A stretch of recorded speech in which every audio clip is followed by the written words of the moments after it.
Good evening, everybody. Welcome to tonight's meeting of the Escondido City Council. Please rise for a moment of reflection and remain standing for the flag salute. Yes, please join me in a moment of reflection. We come together tonight to say thank you. Thank you for the privilege, the blessing, the honor it is to serve here in the city of Escondido. We come together tonight as a diverse community, a community of different backgrounds, different beliefs, different presence, and different futures, yet one common goal, and that is the betterment of this city. We come together tonight to seek guidance, wisdom, and discernment during deliberations that transpire this evening, and in doing so, we lift up Councilmember Fitzgerald, Councilmember Christian Garcia, Councilmember Martinez, Deputy Mayor Joe Garcia, and Mayor White. May they be granted peace and wisdom as they lead our city into a bright and prosperous future. Amen.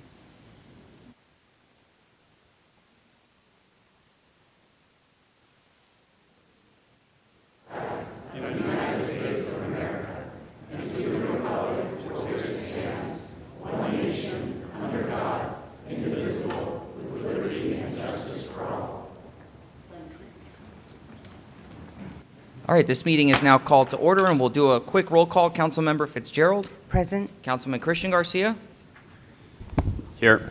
Councilwoman Martinez. Present. Deputy Mayor Joe Garcia. Here. And I, Mayor White, am here. We do not have a report out of closed session tonight, so we'll move on to non-agenda public comments. Thank you, Mr. White. We have our first speaker is Christy Knight. Thank you. Good evening. My name is Christy Knight. Thank you for the privilege of speaking before you this evening, Honorable Mayor and council members and esteemed city staff.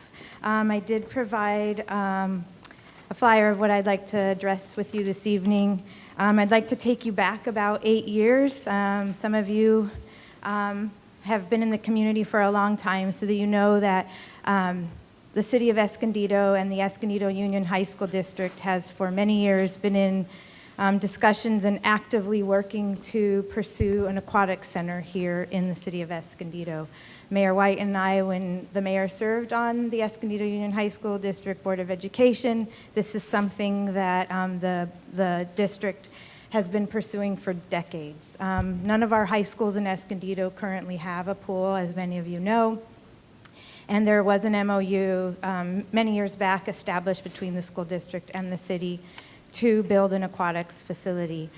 That was a couple years back placed on hold, and understandably so. There's been budget deficits the city's been facing, and it was a project that really wasn't feasible at the time. But I'm a path to yes person, and I'm always looking for opportunities to seek out funding. What I do currently is I look for grant opportunities on a regular basis.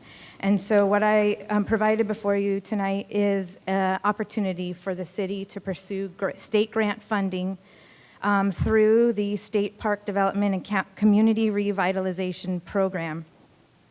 There will be an RFP released later this year. It's in the developmental stage right now. One of the first items listed as a recreational feature example for this type of funding is an aquatics center.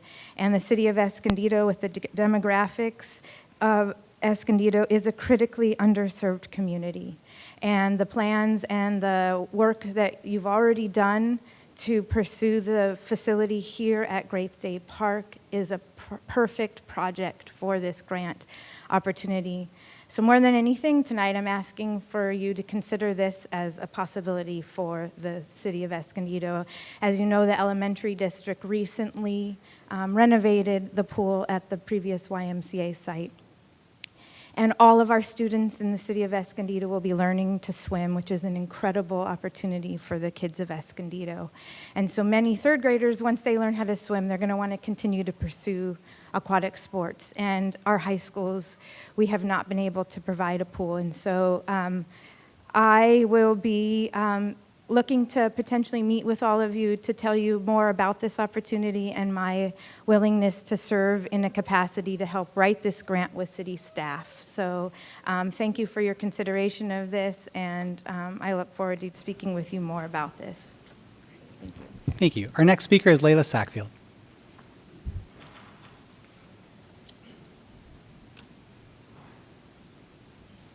Good evening, Mayor White, fellow council members, my neighbors, and city staff.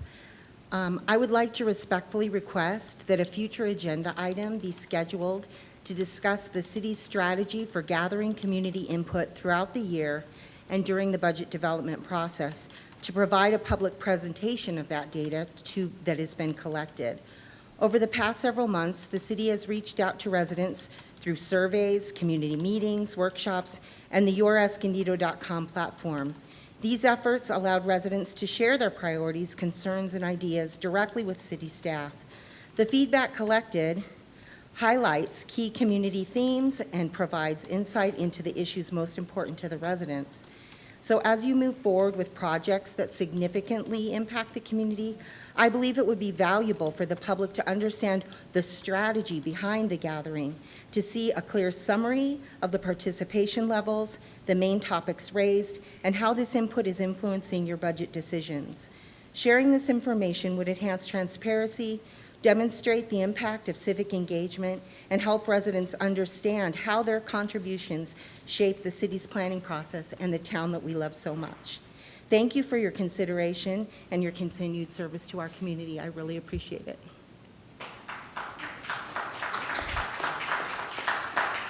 Thank you. Our next speaker is John Razmi. Can I take a pass on this one? Sure, yeah, no problem. Okay, yeah, no worries. Our next speaker is Elisa Nicholson Rice. Yeah.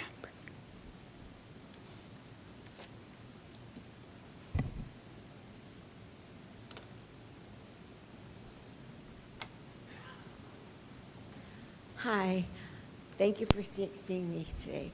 I'm here again to ask for you to do something about the speed at which cars come down Lincoln Avenue.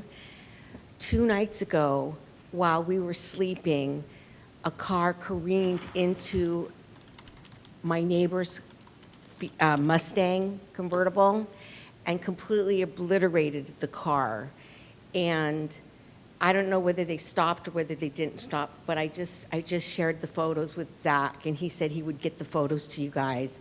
But you can see that the car was just sitting there innocently, not doing anything, and my neighbor woke up to his car completely demolished. I think that the cars come off the 78 freeway to Lincoln on Broadway, and they still think it's a freeway, especially at night. And I can't tell you how many cars my daughters, I've lived there on that house for 30 years, since 1995, and my daughters went to proms and their boyfriends parked in front of my house and they got their car obliterated. And it's been such a problem for the 30 years I've been living there. All my pets have been killed, everything has happened on that street, and I'm begging you to please do something to stop the traffic from going 50 miles an hour. I was in an accident in November, and my ribs still hurt from that accident. And the lady said she was going 35 miles an hour, and that's ridiculous. She was going at least 50 or 60 miles an hour. And I just think that some speed bumps or something needs to be done. There's a 25-mile-per-hour sign in front of my house, and nobody ever goes that slow. I don't care whether the kids are present or not. Nobody ever goes 25. So that's what I'm asking, is that you put some kind of speed bumps or some deterrents to make people slow down and think, you know, this is a residential neighborhood. It's not the freeway. Please do something. Thank you for letting me share. Thank you. No further public comments on non-agenda items. Moving on to consent calendar, Mayor White, we do have items number 6, 8, 9, and 10 have been pulled by the public for comment. You want to just take us through those one by one? Sure. First is item number 6, and Greg Oliver would like to speak about that item. Greg Oliver.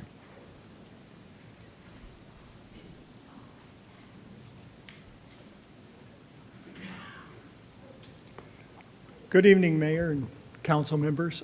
This is the first time I ever spoke on an item that was on the consent calendar, so I hope I do it right. I'm talking about item 6, which is the uniform laundering issue. The baseline inventory metrics that were shown in Exhibit 1 established an annual run rate of about $56,000 for the uniform services. However, the resolution requests a maximum expenditure cap of $90,000, which effectively encumbers $33,000 in public funds and makes it unavailable for other city services. And so I'd like to know who can I talk to about what led to that decision and why that's a good idea. It's a question of information. We will find the right person and get them to you. Okay. I'll have one more like that tonight. Perfect. And Thank you, sir. And Greg, if you want, you can remain standing since you pulled the others as well, but they'll have to vote individually on each item first. So, Okay. That being said, Mr. Mayor, this is item number 6. You can make a motion and proceed with a second if you'd like. We can't do them all in a single motion afterwards? If we could, if you'd like, just do your comments for the others, and then we could do them all at once. Yeah, that's Sure. fine. Okay, item number 8. That's me? Yeah. Okay. On the Stone Garden funds, the staff report explicitly states that these federal Operation Stone Garden funds will not be used to enforce immigration laws on behalf of Customs and Borders Protection or Border Patrol. Given the serious legal and liability implications under California SB 54, I'd like to know who to talk to see that there is internal tracking mechanisms, auditing procedures, or separate account codes that the police department uses to make sure that none of these funds go towards none of that overtime inadvertently overlaps with federal immigration enforcement. So that, again, is another ask. And Mr. Mayor, if you'd like, I could connect Mr. Oliver directly with the staff for both individual items. That would be fantastic. Thank you. Yes. Thanks, Zach. Yeah, of course. Item number 9? Yes. So happens it's me again. Yeah, there you go. On fireworks.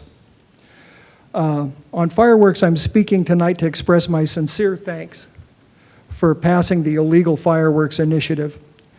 Our involvement with this issue began on a personal level because our pets were consistently distressed by illegal fireworks, but as the founders of the Escondido Fire Safe Council, that concern quickly evolved into a deep commitment to wildfire prevention.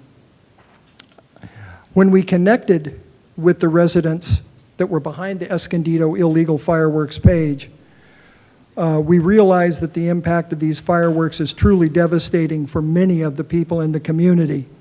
So as serious as the threat of wildfire is, and as strongly as the city manager's office, the fire chief, and the Fire Safe Council have committed to preventing it, the non-fire related disruptions that fireworks inflict on neighborhoods are devastating in their own distinct way.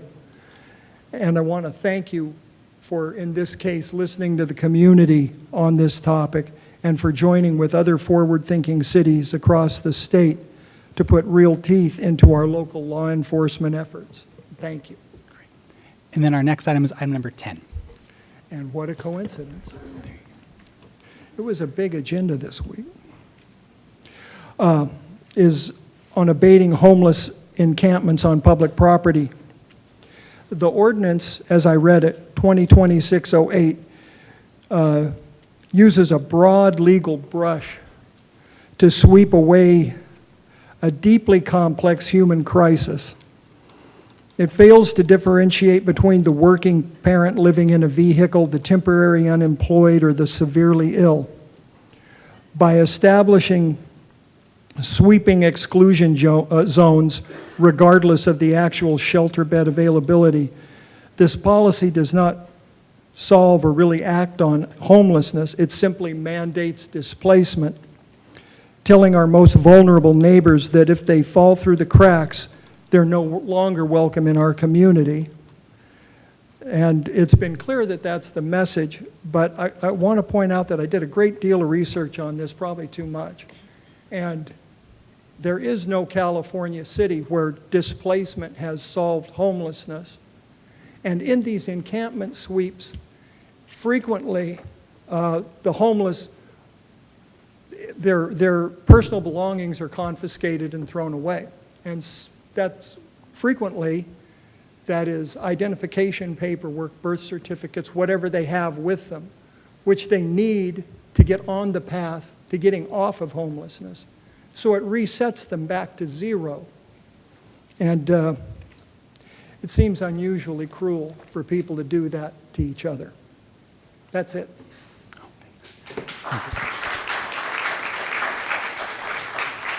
No further public comments on consent calendar, therefore you can take them all in one motion. Okay, items 1 through 11 are on consent. I'll make a motion to approve items 1 through 11 with the registering the Deputy Mayor and Councilwoman Martinez no vote on item 10. Yes. Is that correct? Yes. Okay, and ask for a second. Please vote. Voting is open.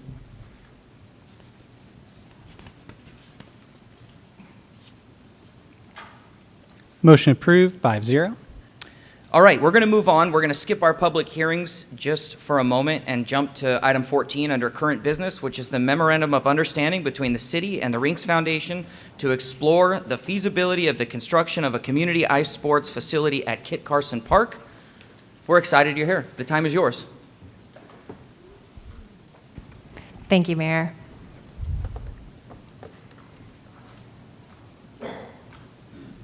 Okay, well, good evening, Mayor, Deputy Mayor, and council members, and also members of the community who are here tonight.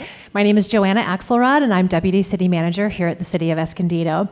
I'm joined tonight by Matthew Hicks, who's the Vice President of Public Affairs, representing the Rinks Foundation. The purpose of tonight's presentation is to introduce the people and the vision behind the Rinks Foundation's proposal to construct and operate an ice sports facility in Kit Carson Park, and seek council's approval of an MOU that will allow us to start the public conversation around this opportunity. You're going to hear repeatedly throughout tonight's presentation that this is just the beginning of the public conversation and a journey that will allow for multiple opportunities for the community to provide feedback. Tonight, we're going to explore who the Rinks Foundation is, what goes into evaluating an opportunity like this, how we got here tonight.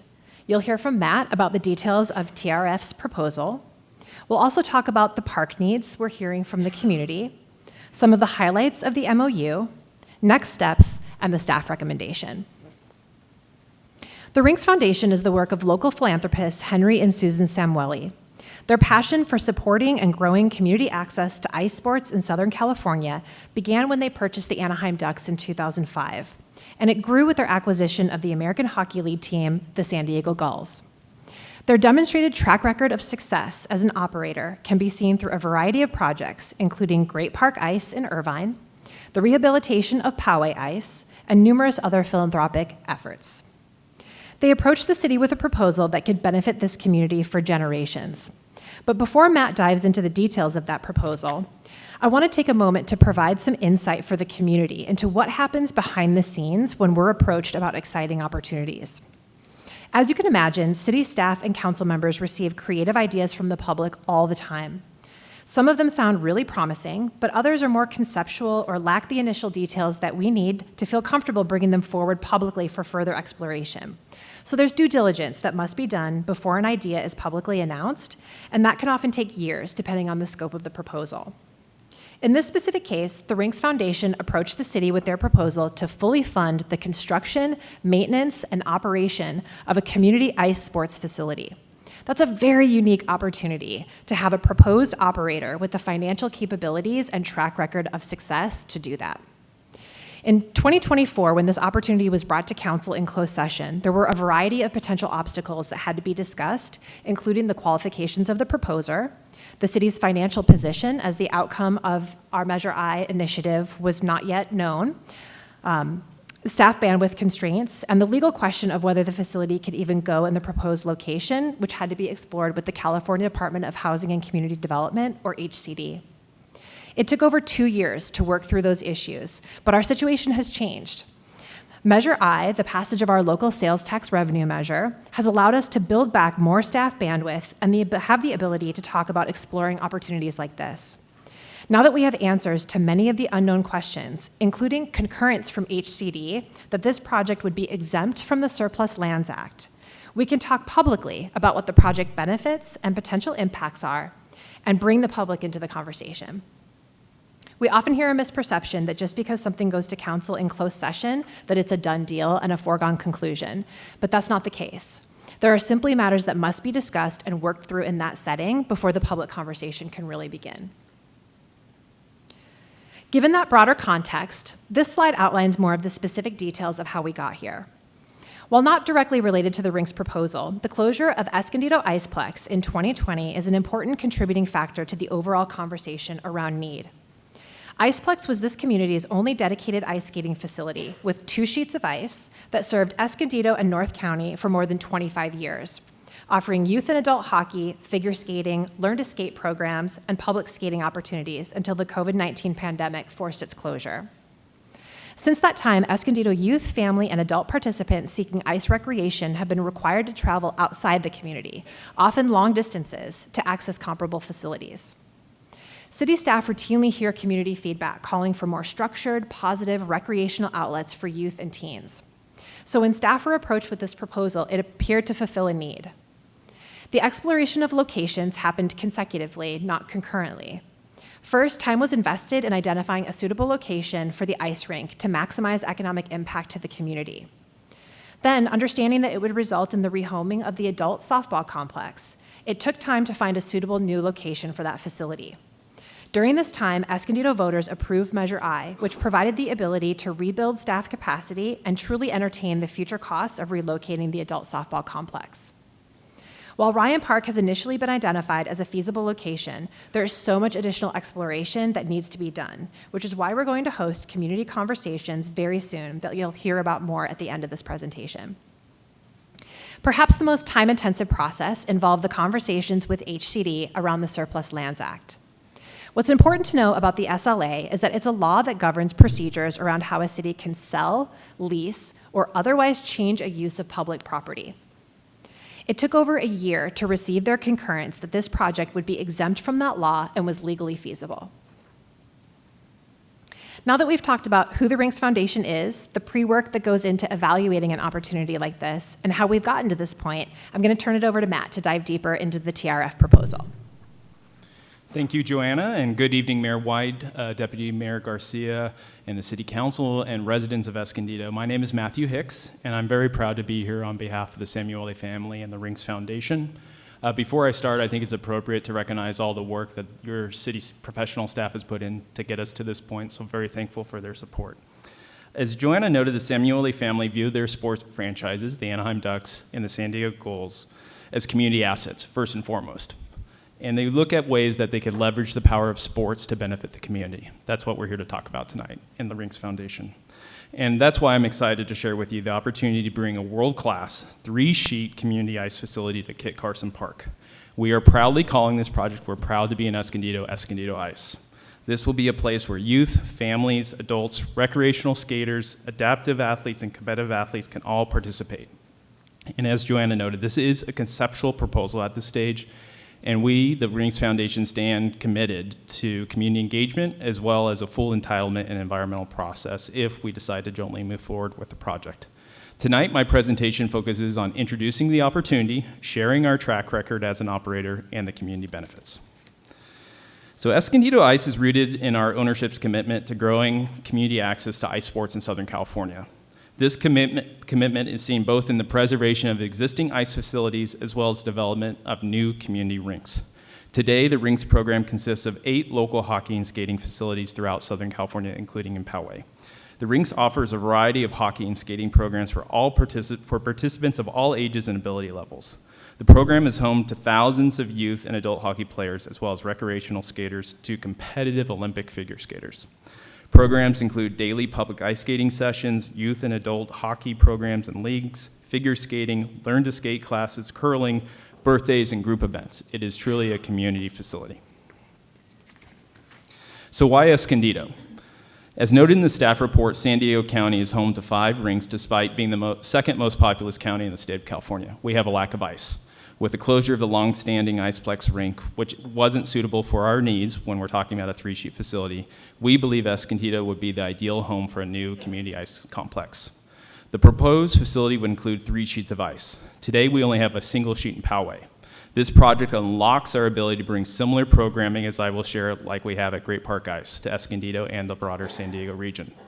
The project would be fully funded and operated by the Rinks Foundation, and the intent is to bring a high-quality recreational asset to Escondido without asking the city to build or operate the facility.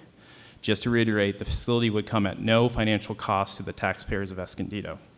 It's also important to note and to emphasize that this is a conceptual plan. We still have to negotiate a lease agreement, entitlement, and environmental review, and city project approvals before this project can start construction. And so when we think about this proposal, it's not based on an untested idea. The model is really the Great Park Ice project in Irvine, which was a partnership with the city of Irvine that opened in 2019 and now serves more than 1 million participants and visitors annually.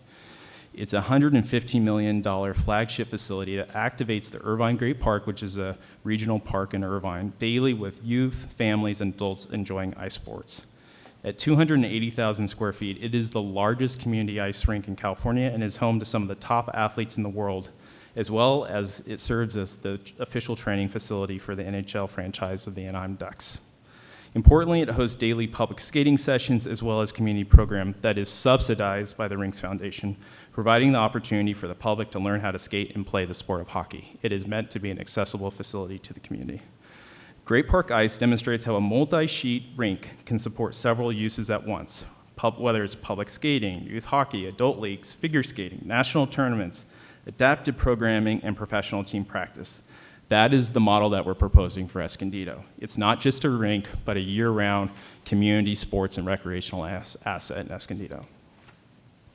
So when you think about hockey and why hockey, it's important to point out just the growth and success of youth hockey in Southern California. So youth hockey and ice participation has grown significantly.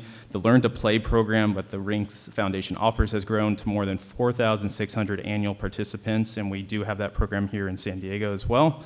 This matters because strong demand already exists here in Escondido, North San Diego County for ice sports. Of course, we were home to the long-time operating Escondido Iceplex too. Families are traveling for ice time, including venturing all the way to Great Park Ice. We did identify families who make that trip on a regular basis for their children. Just think of the time and resources committed by these families today. A new facility in Escondido would help meet that demand locally and provide more structured, healthy, team-based activities for youth and teens aligned with the community's needs. Also, Great Park Ice has become a major training center for figure skating, both amateur and professional. And it's exceeded our expectations in terms of figure skating. It has served as the primary training facility for several U.S. Olympian figure skaters from the United States, including Nathan Chen and the Quad God, who participated recently, Aaliyah Moline. And one of the top figure skating coaches in the world is actually based at Great Park Ice, so drawing some of the premier talents in figure skating. What this proves, I think, is when a community has sufficient ice capacity, coaching and programming, it can support every level of participation. So that starts from the first-time public skaters at a very young age to elite athletes. It's the full spectrum. A facility like this creates a pathway. So you start with public skating, you maybe get interested in a Learn to Skate program, you then become maybe a recreational figure skater, you then move into competitive figure skating, and maybe you advance all the way to this elite level. And when we talk about hockey, and this is a priority for our ownership, it's really making it accessible for all. So that is reflected in our broad programming that we offer at our rinks. So Great Park Ice, for example, has hosted women's professional hockey events featuring Team USA and Team Canada Olympians. It's also supported sled hockey, including the 2022 USA Hockey Sled Classic, which brought together 279 skaters from 23 sled hockey teams across the United States and Canada, including a San Diego team. And you can kind of see that in the middle picture there. This is important because hockey can be accessible to all. It can support girls and women's hockey, adaptive sports, sled hockey, athletes with disabilities, inclusive programming that may not otherwise be available locally. That's why it's important to have 3 sheets of ice, because you can offer that diverse programming. In terms of community ice skating programs, it's important to highlight how the Ducks Foundation supports and the Rinks Foundation support daily programming that makes skating accessible to local residents. So we have Learn How to Skate, Learn How to Play Hockey, or just public skating sessions, so opportunities to skate with your family and friends.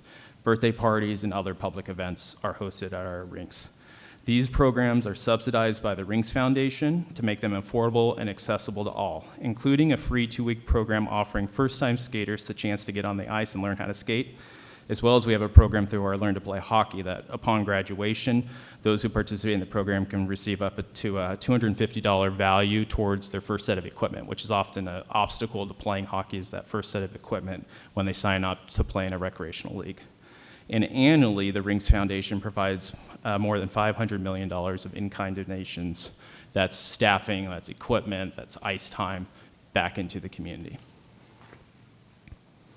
So reiterating the importance of the model of Great Park Ice, it really demonstrates the scale and variety of programming that a facility like what we're proposing here in Escondido can provide when you have multiple sheets of ice. So today, Great Park Ice is actually one of the largest learn to skate programs in the country. It's the largest adult hockey program in Southern California. It's one of the largest club hockey programs. It's also, we have a high school hockey league that has grown tremendously from when it first started. I think it's more than 60 teams now participate. USA Hockey National Championship tournaments, Division I college hockey games, and much more. So we have curling events. We've had sled hockey, as I mentioned.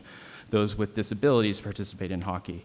And that facility has also hosted all sorts of public community events. It's where we do our fan engagement with the Anaheim Ducks. So training camp, we invite the fans to participate. We do a 5K. So there's a lot of opportunities to maximize this facility. So we're really excited about Escondido Ice. So when we think about what this will mean to San Diego and the broader region here, is the opportunity to really increase youth hockey programs. So we have the Junior Goals, which is the largest youth hockey program in San Diego, but there's a lot more opportunity to expand that if we have 3 sheets of ice.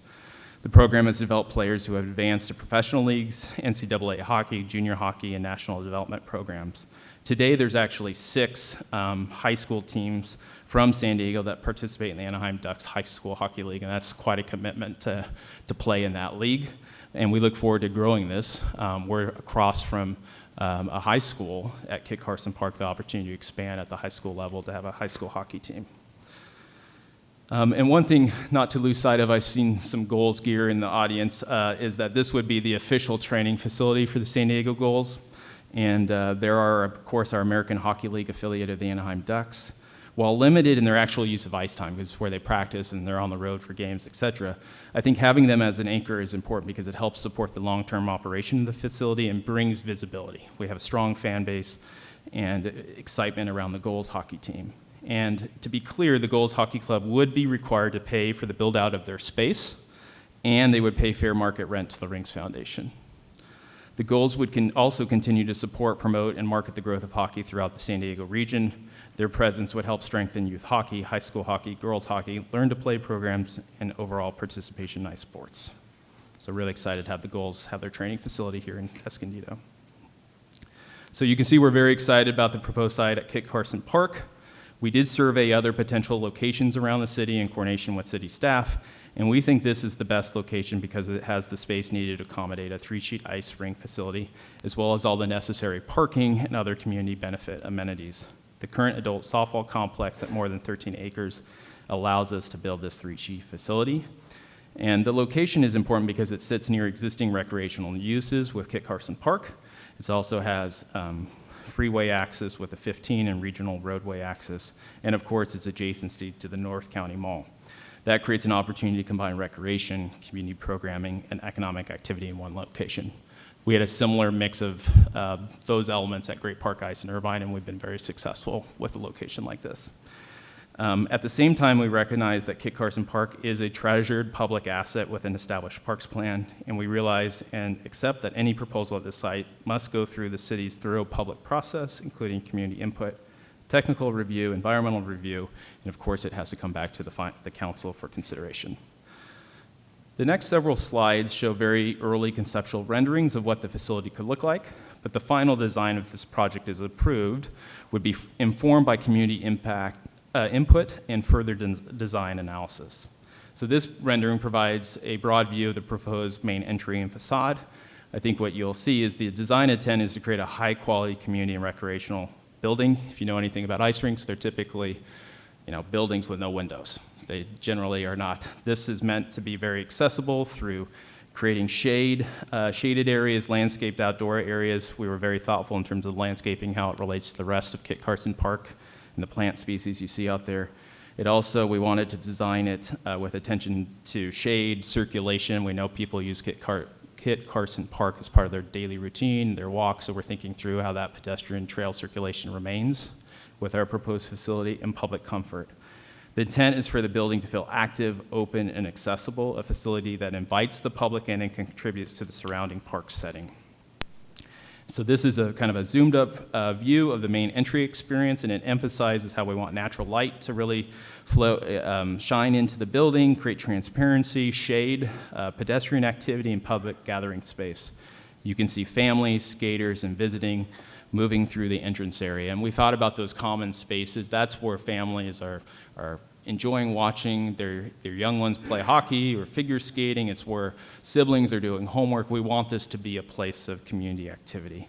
And we wanted to think through that arrival experience, making sure that it feels welcoming to first-time skaters, families, teams, spectators, and community users. It's not just for competitive athletes. It's meant to be a community facility. And I think to emphasize the point, we don't view this as a gated private facility for the goals. This is meant to be a community facility, just like how we operate the Great Park Ice in Irvine. This rendering shows how the exterior of the facility could support activity beyond the ice themselves inside. So it has an area for outdoor training and activity space that can help connect the buildings to the rest of the park environment, creates room for dryland training, informal gatherings, team activity, and outdoor use. We're really thinking through how that integration between our facility and the rest of the park functions. It adds usable, active, public-facing spaces around the building. And also, we wanted to really think through with Escondido's climate how shade and comfort are important. I mentioned people that are daily users of the park, they're doing their morning walks. This becomes a pleasant space to just enjoy some shade, relaxation. And then we also, and there's probably families who can attest to it here, you spend long periods of times at ice rinks. You're there all day for practices, tournaments, other public events. So we want this to be a pleasant community space to just enjoy, sit, wait, gather, eat. So there will be a restaurant, for example, in this proposal. And it helps create this more usable as a community destination, not just an indoor rink, to emphasize the point. Here's another view which shows the interior edge of the building. We really wanted to make this, again, a family-oriented environment, gathering areas, public spaces for circulation, visibility into the building. We're building this not just about the activity on the ice. We're really thinking through how this is a place where families gather, where teams meet, where spectators wait, and where the public experiences the building. And so with that, I thank you for the opportunity to present on Escondido Ice. I stand ready to answer any questions, but I'll turn it over to Joanna. Thank you, Matt. So Thank you, Matt. I'd like to take a moment and talk about the greater parks needs here in Escondido. City staff have just finished a round of interactive parks outreach meetings as we prepared the fiscal year 27 operating and capital budgets, and we heard from the community. We know that there are needs all across the city. As part of the city's larger vision around identifying and addressing park needs, the City Council previously approved the addition of a parks planner in development services in fiscal year 26, and staff are actively recruiting to fill that position. Also, the recommended fiscal year 27 general fund operating budget includes funding for a citywide comprehensive parks master plan as part of a 2-year general plan update initiative. That effort will involve extensive community outreach and lay out a plan for addressing the needs we've heard about across the city. There will continue to be conversations around this in the future, but in the meantime, it's important to continue to explore the opportunity in front of us tonight and the community's desire to once again have an ice sports complex in Escondido, which has been a theme we've heard during community meetings and discussions with residents, both recently and back more than 5 years since the Iceplex closed. The important next step in evaluating this opportunity is to enter into a formal agreement that gives both sides assurance that there's interest in moving forward. The MOU is a written expression of the parties that reflects how to proceed with the proposal. If council were to approve a future lease agreement, which is anticipated to come before you this summer, these are some of the highlighted terms we can expect to see.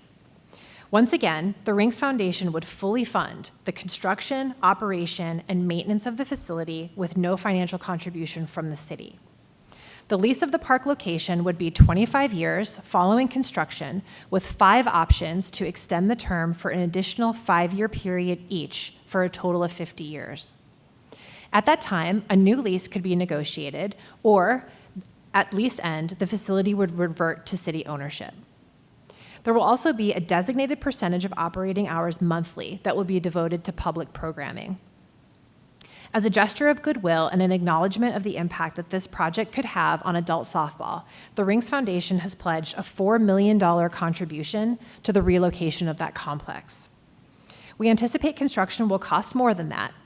Should council approve the MOU and eventually a lease, staff will bring forward a contract award for a parks designer who will help facilitate the community outreach sessions around design of the new adult softball complex.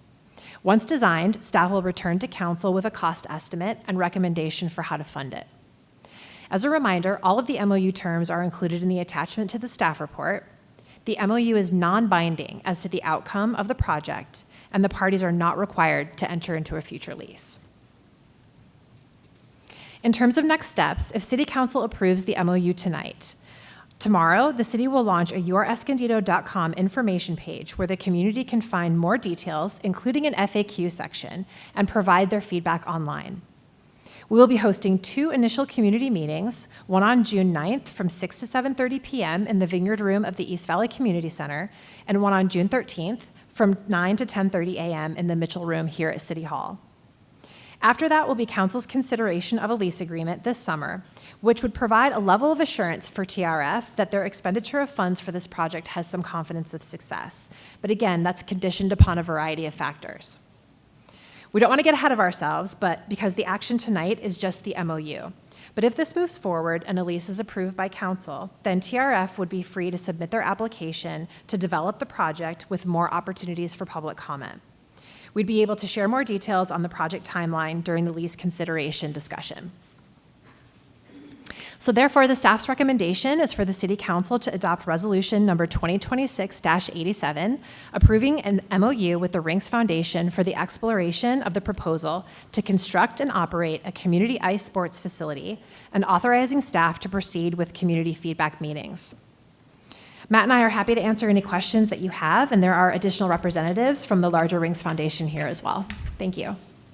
Awesome, thank you. We'll get to the questions and comments here shortly. I'm assuming we have some public comments? Yes, Mr. Mayor, we have 11 public speakers on this item. In addition, there were 108 submissions in support of this item online, 13 submitted in opposition, and the 11 speakers will go right now. So starting with Jesse Chen.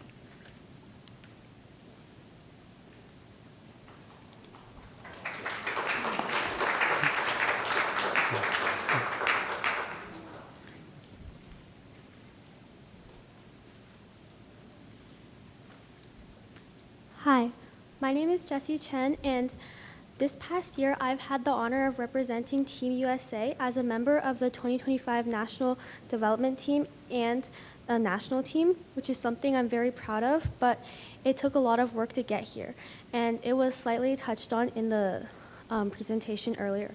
When I was in 5th grade, my rink in Escondido, Isoplex, closed due to COVID, and during that time, Escondido was one of my favorite skating facilities in San Diego, as it provided many features that included a pool, a gym, a ballet room, and lots of empty space that could be used for off-ice. And I believe that it serves not only for skaters in training, but also many sports enthusiasts throughout the entire community. And most importantly, to me, it was the only rink in San Diego that had 2 ice surfaces.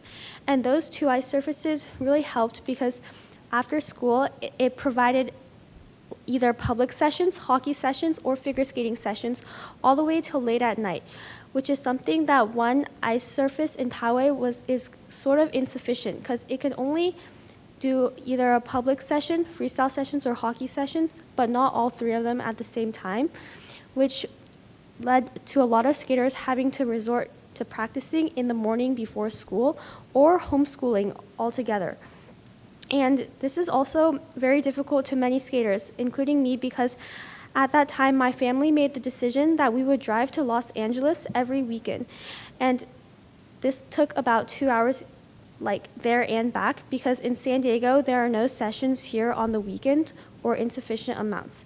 And this also wasn't easy for my coach, as he drove hours to be with me on the ice at 6 in the morning before school, because that was the only window that we had. And I'm grateful for my coach every single day, but I want that to sit with you for a moment.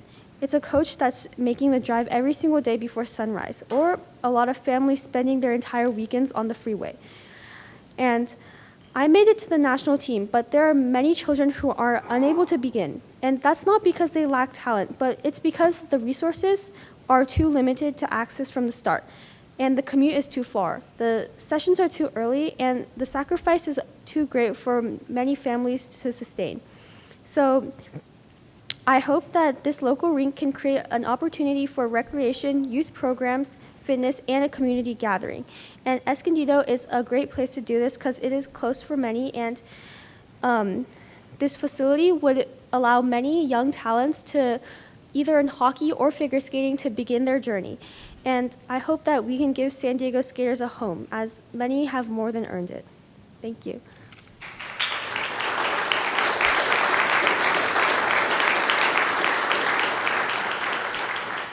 Thank you. Our next speaker is Penny Cordero.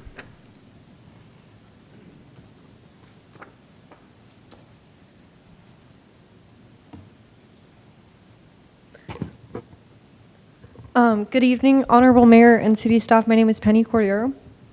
I'm a 15-year-old freshman at Orange Glen, and I've been playing hockey at the Rinks Poway for about a year. I really love the sport, and the proposal to bring an ice rink to Escondido is clearly very supported by the community. Hockey is a sport loved by many, and bringing a rink closer would help tremendously with the growth of the sport. Every week, my dad takes me down to Poway and then back. This can happen anywhere from 2 to 4 times a week for practicing community service and games. You can imagine the way that something like that could take over your day, especially if the game is in the middle of the day. Building a rink so much closer to the residential areas in Escondido and the high schools open up so many opportunities for new local teams. Currently, I'm practicing about 1 to 2 times a week and volunteering as a skate instructor. And I would love to practice more, but I can't justify going over 20 minutes to skate for an hour and then driving back. With the rink at Carson Park, I can hop on the bus and go there myself, go after school, or go in my free time with my friends. Having a rink would open up so many more job opportunities, not only for skate instructors, but for working around the rink off the ice and at a restaurant that was mentioned in the earlier presentation. This rink would be an amazing addition to the Escondido environment, and I think that the community would love it. Thank you.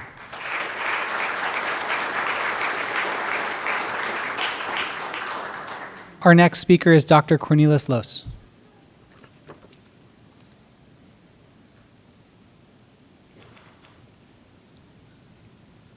Thank you, Mr. Mayor and council members, that you allowed to speak here. It is hard to follow the eloquent speakers before me. I'm a resident of Escondido since 2011. I came from Canada, from Alberta, where ice hockey is a natural sport. But it was after a winter of 8 months of snow, so you can see why I moved to Southern California. My son, 14 years old and an ice hockey player, was born actually in Alberta, so he's Canadian-American with an American passport. When I came here, I was looking around for some sports for him to do once he grows up. And by the age of 4, he was playing soccer. He was bored. That was not right. But there was something here in Escondido that was rather unique, an ice center that provided free equipment. Skates, protective gear, helmet, everything. So we went. It was 5 minutes from our home. He took to it like a duck to water, or ice hockey player to ice. And he has never stopped ever since. But now, because the facility is not here, we have to travel around. I am the driver, and I have to drive late at night, Friday evenings to training in Poway and so on. And my eyesight is dimming, so I start to become concerned. But The recruitment of new ice hockey players is essential, and I think this facility in Escondido would make a major contribution to that. Escondido is centrally located. We noticed that very well when we were actually playing on a travel team, and we went to all the cities around Carlsbad, La Jolla, Croc Center.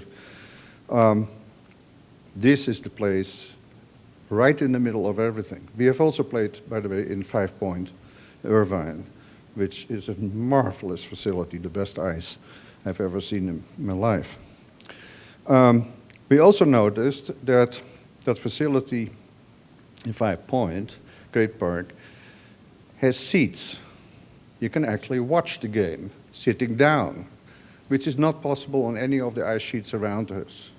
It was possible in the old ice center. There were facilities to sit down and to watch the game, which is essential for parents and grandparents who are watching their children.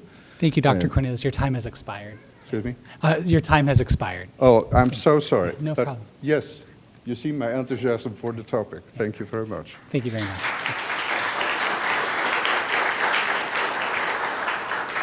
Our next speaker is Ruth, and I apologize. Is it Webb or Wehe? I apologize. W-E-B-E or W-E-H-E? Okay. Great.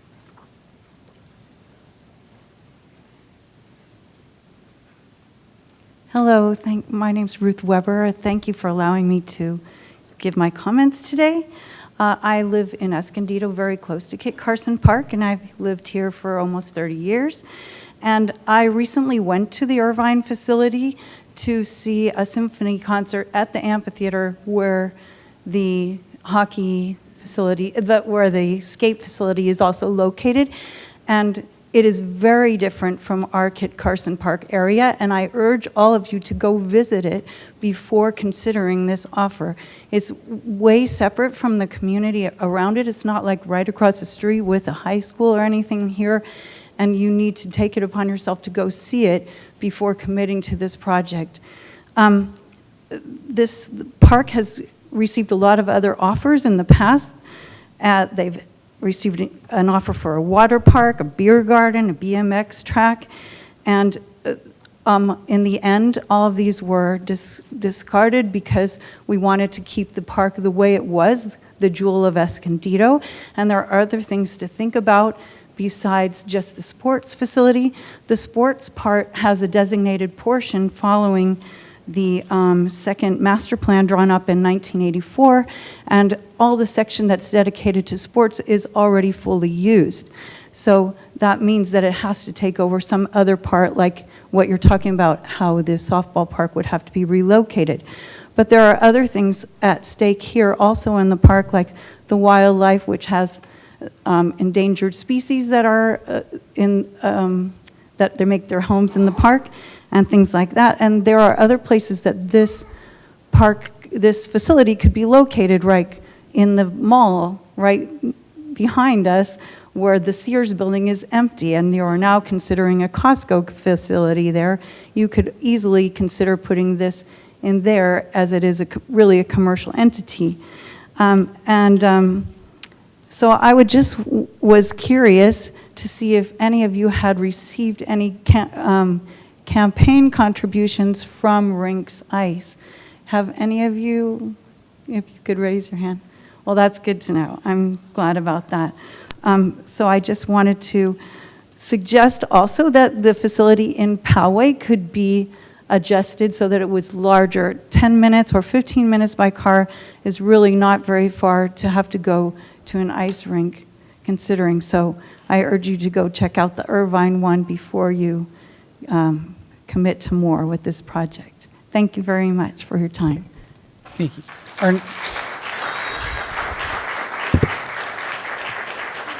Our next speaker is Courtney Walker. One thing I also want to note is that there's a Senate bill that requires recusal if anyone receives a campaign contribution in excess of $500, and no council members have received a campaign contribution. Therefore, they're all eligible to vote on this item.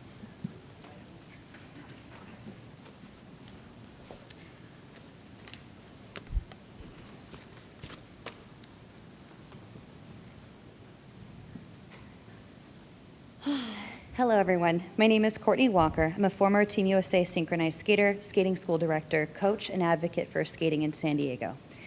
Some of you may have received a message of outreach for the support of this project earlier this week. I received back mostly positive and in favor feedback, but also a couple of concerns that I feel I can address tonight. And I want to start out by saying thank you for these responses.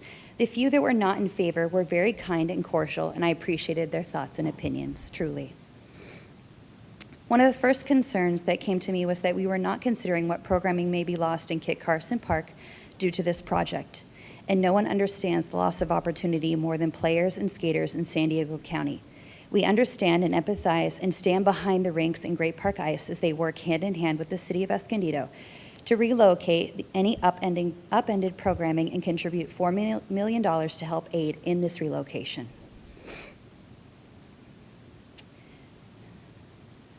Speaking of the Rinks and Great Park Ice as a company, this leads me to my last concern that I'll address tonight. Many feel that this corporate company is just that, too corporate. How could they care about the community when their focus is business? And that's true again. I have been the skating lead for the Rinks and Poway Ice as well as the skating manager for Great Park Ice. It is corporate, and the focus is structure and growth through excellence. But that provides and affords them with the opportunity to give back in big ways, as well as smaller, maybe even more impactful ways that the greater public don't get to hear about. You may have gone to a Gulls game and hear the many amazing things the Gulls do for those in need, the organizations and the Samuelis donate to, or how the Rinks help fund Olympic dreams, etc. We could go on and on. All those things are amazing, but sometimes they feel bigger than us and maybe a little distant. So let me conclude tonight with a quick story that may help humanize them a bit and reassure you that we are real people with real heart inside this organization. During COVID, we had an opportunity to give back to a young girl with leukemia. It was COVID, so it was very dangerous. We had to shut down the facility, we had to sanitize everything, and we had to do it in such a way that would make her parents feel safe. We did this. Myself, with help with many others in the Rinks Poway Ice, did this, and I want to tell you that we built a culture in this company that was happy to do that. And not only did we do that, but the manager of that facility is a dad and a good man. And unprompted, he walked into the pro shop and bought that little girl her first pair of boots and blades all by himself. He didn't ask for a corporate card. He wasn't prompted to do so by management. He didn't do so by any push from them. He did it of his own volition. And that is what this company promotes. That is what we push forward to bring with our professionals. That is what we're hiring, and that is what we stand for. We stand for you as a community. Thank you. Thank you.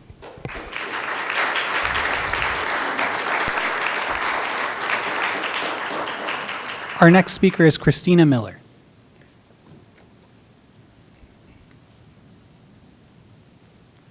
Good evening, Honorable Mayor and council persons, the Rinks Foundation and city staff. Thank you for all your hard work on this so far. This evening, I would like to address those members and request a pause on the MOU and reconsider another location. This is indeed not a sports facility, which you indicated, but it is also a large public assembly venue on public park land attached to an industrial refrigeration system within 1/4 mile of San Pascual High School, which will not meet CEQA requirements and their hazard checklist, and potentially in or near a FEMA flood-constrained area where we should not build as a city. Financially, the public return does not match the public risk. The project's own materials estimate $237,000 in reoccurring city revenue. However, projecting over $10 million in economic input to the event location. Economic activity does not automatically become city revenue or justify giving up public land without a full safeguards. This is, again, not enough of a return on Kit Carson Park, which is not vacant surplus land. It is used every day by families. Escondido, historically, as you've all mentioned, has seen an Iceplex, and they've seen it fail. It was a smaller Iceplex, much adored and much used, and it still could not keep up, operating at $100,000 to $200,000 loss per year in its final years. I also ask you to look at the U.S. facility for that did training in Chula Vista, very similar in MOU and activity. However, after the initial use plan, the U.S. Training Center pulled out of that contract, leaving in hand the city an $8 million liability that the city and the taxpayers were responsible for every year. Additionally, I'd like to highlight that this is an equity issue with 12% of Escondido residents living in poverty. Our median per capita income is $40,000. A daily use for a family of 4 is over $100 per family, with 72% of that median income being needed on a monthly basis to supplement and get somebody into a team sport. The city should not confuse people will come here versus an Escondido resident will benefit. Finally, the project does have emergency management considerations. Again, with the ammonia and CO2 less than a quarter of a mile away from Escondido's high school, that's very considerable. You should look at it. Should you move this property out of that and further, you would then encroach upon the FEMA floodplain.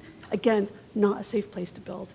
I ask you to protect Kit Carson Park, protect our taxpayers, protect our students and our youth, protect floodplain considerations, and protect equitable public recreation.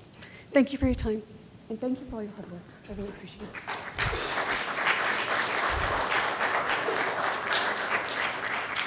Our next speaker is Christine Poletto.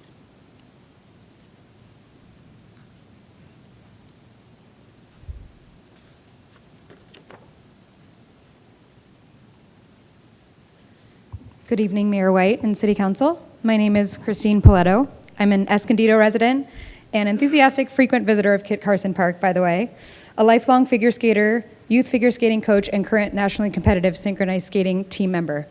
I'm speaking in favor of this item. My team members and I, some of which in the room today, currently wake up twice a week in the 3 o'clock hours of the morning before our full-time jobs in order to secure private ice and do what we love to do, simply because the battle for ice since the pandemic and the shutdown of the local Iceplex facility especially has become more and more contentious and competitive and honestly impossible, really. Additionally and tragically, the San Diego chapter of the Special Olympics program, of which I was heavily involved as a coach with for years and years, has sadly ceased to exist without the possibility of available ice, even at 10 and 11 p.m. when we used to be able to have ice donated to the program and the special skaters. Ice is simply so hard to come by, and the demand greatly outweighs the supply. As has been stated, for many in San Diego's figure skating community, access to ice is inaccessible, leaving families and skaters to drive long distances just to participate in practice, lessons, and competitions. As a result, talented and enthusiastic young athletes never get the chance to discover these sports in the first place. Having skated for 34 of my 36 years of life, my childhood and life would look very different had it not been for access to a multi-sheet facility like Iceplex Escondido growing up. And in my early adulthood as both a coach and a skater, this proposal, has the potential to make Escondido the ice sports capital of San Diego, creating public skating opportunities, attracting visitors, and building pathways for young people to build both skills and friendships like those I have been so lucky to acquire. I respectfully urge your support of this item. Thank you.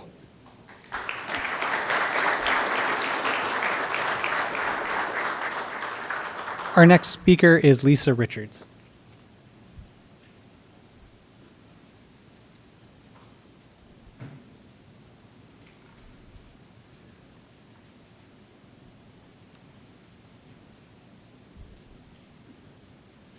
Mayor, Deputy Mayor, council members. My name is Lisa Richards. Very simply, I think this is a great thing. I think it's going to do a lot.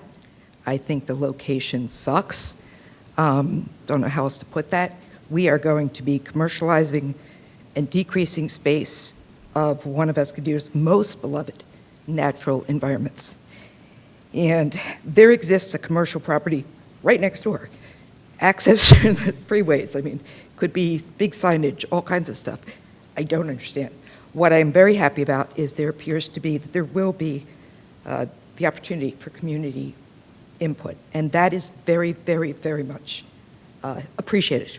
I can tell you that. So I will be bringing that to that. I think it's a great, great thing. I think where it's going, really bad. So thank you.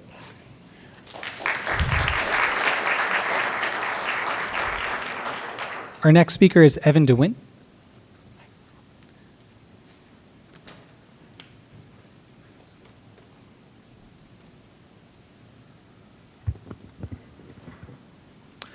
Good evening, Mayor White, city staff, and council members. My name is Evan DeWint. My family has been rooted in North County, Escondido area for nearly 40 years, and I've been part of this community my entire life. I grew up playing hockey here and in the surrounding areas, and now my 15-year-old daughter does too. Hockey provides structure, teaches discipline, and it gives gives teens a physical outlet to keep out of trouble. And I'm proud of the person who I am today, all because of hockey. I attribute much of my success in life to the dedicated coaches that I had that imparted a really strong structure in my life early on as a teen. If it wasn't for that, I would honestly probably be one of those e-bike kids shooting fireworks off and going around city Escondido at midnight. To be honest, it kept me out of a lot of that trouble, and hockey has definitely been a major part of that. Since Iceplex closed in 2020, we, along with other families, have been faced with major challenges finding ice time. Rec leagues are consistently full and players are often shut out. Adult leagues often play games until midnight on weeknights, which is not something that is exactly conducive to working professionals. The demand for ice is clearly there. The Rinks Foundation runs an excellent hockey and ice sports program. This is a very unique opportunity, and giving them a home here would be a major benefit to the community and the greater San Diego region. Other sports already have beautiful fields right in our parks. A well-designed ice facility by the Rinks Foundation will be a high-quality addition that serves our community for generations. The reality is there is never a perfect place or a location, and I understand the challenges that City Council, as well as city staff, are faced with in finding a location. There's going to be opposition and then there's going to be support. I think the reality is that Escondido does not have a current ice facility and desperately needs one. This is I understand the concerns with Kit Carson Park, but as mentioned, it's actually a great location, being close to the freeway, close to the mall that is obviously, suffering from economic, downturns with retail shopping. I think this would revitalize that area. It would bring the mall back to life. Restaurants in the area would obviously benefit from this. The San Diego Goals being part of that is a major, major win for our community. As well, one of the other speakers mentioned seating area and ice facilities. Having an ice facility that has a dedicated area where teams could be watched, such as high school, provides a great benefit for the community as well as parents being able to watch these games.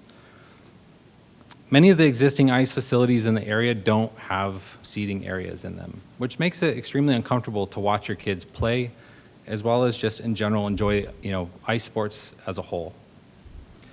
As I said, this is an excellent opportunity. I strongly urge you guys to support this MOU. I think it's a great addition for ice sports in Escondido. And thank you, Mr. DeWint. Your time has need. expired. Thank you. Thank you.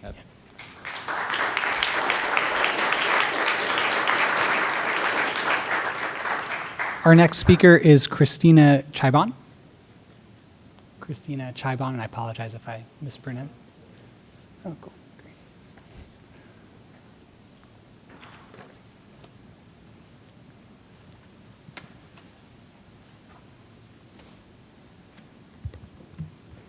Good evening, Mayor White, faculty, staff, and the City Council, and everyone else here tuning in tonight and live in person or online. My name is Christina Chibon, and I am an adult hockey player. I just want to state how much I support this but I am in favor of the Rinks being here in Escondido. I started off playing hockey when I first watched the game on TV, and I really wanted to play. Fortunately, I was living in San Diego before, so I started off with San Diego Ice Arena. But then I've moved to Escondido back in 2017, and unfortunately, with the closure of that Iceplex, it's been really hard to find ice time. My brother, he also plays hockey. We have to drive 30 to 35 minutes to Poway Ice each week to get some ice time in for fun. And having an ice place that's like 20 minutes, 20 minutes, 10 minutes away would just mean the world, not just for my family, but also all the other hockey players that live in the North County. So I strongly urge you guys to take it into consideration. One other addition that I have is to also consider the rise of ice sports with the 2026 Milano Cortina Winter Olympics, the success of that, how that put ice hockey on the map, how that put figure skating on the map, curling on the map. You can see just with the views, with social media, how these sports are being exposed to people. And you can, I don't know about the research, but I'm pretty confident that there are people in Escondido here who have been exposed for the first time to ice sports because of the Winter Olympics and decide, you know what, I want to try it. But if there's no ice rink that's accessible without taking a freeway, how are they going to try it? How are they going to find something where they can just lose themselves in and just escape from everyday life and just have fun, be free? There's really nothing like ice sports. And also with the rise of ice hockey and entertainment media, especially in television shows, there is a huge demand for people to try out ice hockey, to watch ice hockey. So again, I urge you to please take into consideration this rink and this MOU, and I really appreciate the time that you have given to me and all the other speakers up here to hear what we have to say. Thank you very much.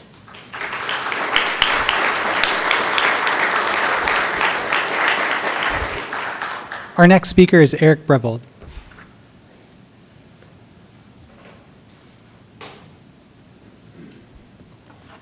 Mayor White, members of the City Council, Eric Brevold, CEO of the San Diego North Economic Development Council. And not surprisingly, I'm going to put a little bit of an economic development spin or lens on this. And I'd encourage you to think about three things as you move through this process, kind of in level of maybe generality or abstractness. I mean, first and foremost, as many of you know, we do a yearly leadership exchange trip, and last year we went to Round Rock, Texas. And one of the lessons we learned there is watching how a municipality could satisfy community needs, but also leverage sports facilities for youth sports tourism. Thousands of people go and spend tens of thousands of room nights at Round Rock hotels drawing from out the region. And you would have the opportunity to create the premier ice facility between really the border and Orange County, which could generate opportunities not only to serve the residents of Escondido, to bring in travel teams, opportunities for figure skating tournaments, heck, maybe even adult tournaments and lessons for curling so I can learn how to use the broom. Secondly, I think you should not underestimate the opportunity to work in close partnership with one of the major philanthropists and family foundations in Southern California. I don't think we know where those dialogues could emerge and those opportunities could too, but it builds additional civic infrastructure and civic capacity inside Escondido and North County, and I think that could have really meritorious effects as you enter into dialogue. And three, from an economic development lens, I would really encourage you, I mean, this is a project which is complicated, which has complexity, but by moving it across, and to use the metaphor, into the goal, it gives you an opportunity that shows that Escondido can do great things, that you can take a project from conceptions and from being introduced to staff and move it across to completion. And that has meritorious impacts the next time you do it, and the next time, and the next time, by showing Escondido is really a city where things get done and where you can move things forward. So again, I would urge you to support the resolution before you today, move the MOU forward, and let your staff engage with the Rinks Foundation for, again, all those reasons. The opportunity to drive youth tourism, youth sports tourism, the opportunity to really work with one of the major philanthropic families in all of Southern California, and then again, to demonstrate to the community, which I know, which you know, which your city staff knows, but which we can continue to tell the story in the broader North County community. Escondido is a city that can get things done. Thank you very much.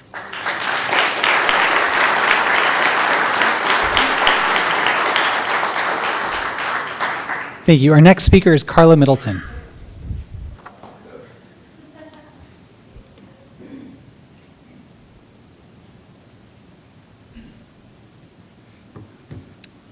Good evening, Mayor and council members, neighbors, goals to the family and the foundation.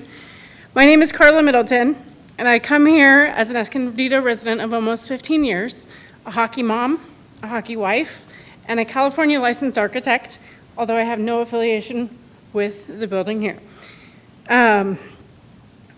We should be privileged that there's such a strong foundation that is willing to invest such a great opportunity in our community. The taxpayers, it costs us nothing. This investment is fully funded by the foundation. It creates local jobs, brings a ton of revenue, as the previous speaker says, to the city. When our community lost the ice rink in 2020, it devastated many families having to travel, and essentially there was quite a bit of families that ended up quit playing hockey because of that reason.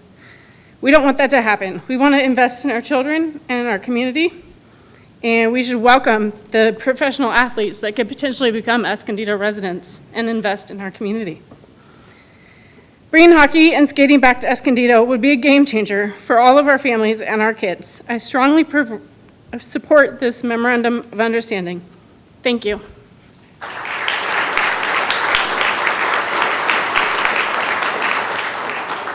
Thank you. Our next speaker is Scott Cook.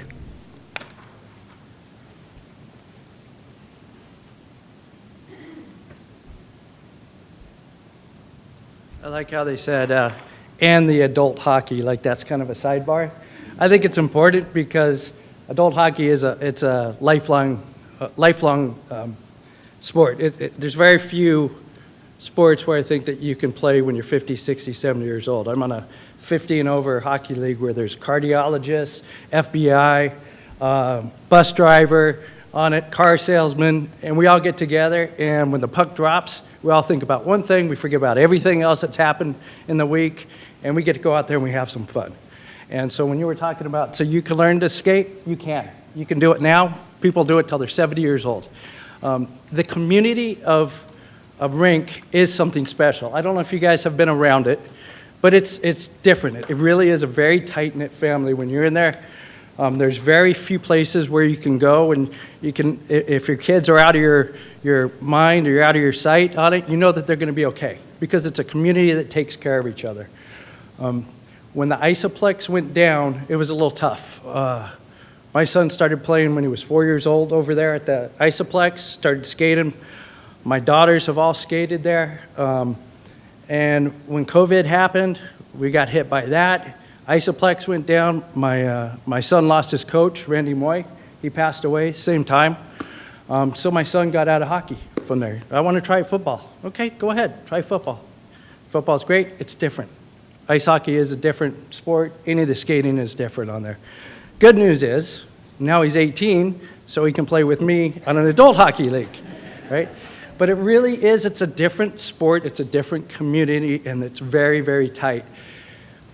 What also brings it, like, if I'm thinking of doing something for the community, I'm gonna go, okay, is it good for the citizens?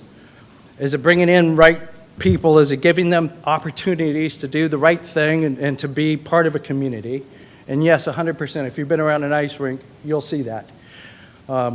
Is it gonna bring in opportunity as far as money and all that? Of course, these guys eat a lot, right? They work out hard, they eat a lot. If you go, they have tournaments, and tournaments aren't like they come for a 2-hour thing. It's a weekend, right? And so people come, they stay for the whole time on there. So I know it will bring that back. We've had a big hole. I know personally, my son's best friends are still to this day hockey players that he went to school with at L.R. Green, right down the street from here, right? Local guys. And they drive up to El Segundo, they drive up to Irvine to play. I mean, they're putting hours of driving, the families are, so that they can continue to play the sport, because you have to have a competitive, good organization to have a competitive team. right? And when you've only got one sheet of ice, like Poway does on it, it's really hard to have any time for people to skate and practice. And thank you, Mr. Cook, your time has put- expired. I'm so All sorry. right. Yeah. Anyways, plus, I can tell you this, Anaheim Ducks are amazing what they've done with the community up in Orange County. If you look at their commitment for what they do for around them, it's a definite opportunity. Thank you, Mr. Cook. Our next speaker is Samora Rockhold.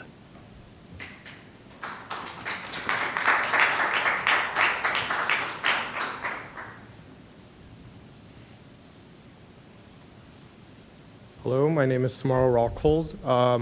I've been coming to San Diego now for about 10 years, driving from Los Angeles, California. I came to San Diego pretty much seeking a fresh start for figure skating. I began coaching at the Poway rink when it originally opened under a different ownership. And once the rinks kind of took over, it generally turned into a much more hockey-based facility. Whereas before there was a lot more figure skating involved, so I switched over to Escondido Ice. Once Escondido Ice closed, I did go back to Poway. I actually am very excited for the opportunity for the Escondido rink, the new one, to open. But I do encourage everyone to make sure that it is accessible to everyone, not just somewhat of a country club parked here for you guys. My student is Jessie Chen. I started coaching Jessie when she was very young. We've achieved great success. She's Team USA now. That's taken a lot of work. And I would like for the next generation to have the opportunity to do the same thing she has been able to do without the same difficulties. So a 3-sheet facility would facilitate that, but it would also have to be accessible for everyone.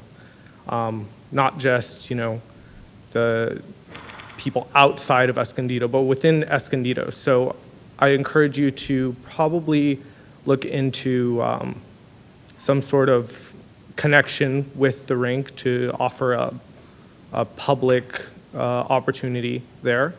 And that way, I do believe that there can be more successful sportsmen here in San Diego. It is definitely a place that can be done. And yeah, I do encourage you to look into how to do this so we can have more successful sportsmen. Thank you.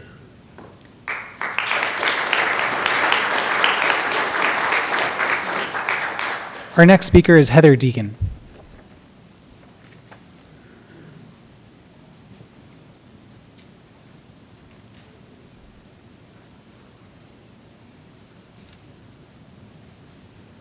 Hello, thank you for letting me the opportunity to speak before you today. I'm from San Diego, I'm not from Escondido, but I have a lot of experience with being a skating mom and also an adult skater myself. And I just wanted to say that the public sessions that are like after school are just really great for kids to be able to hang out with each other.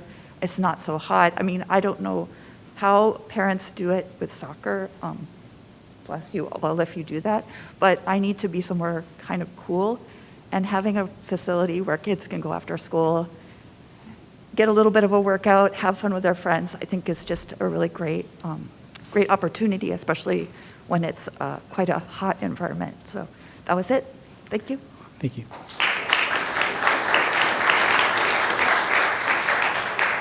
Our next speaker is Kira, and is it, I believe, Shaun? Kira?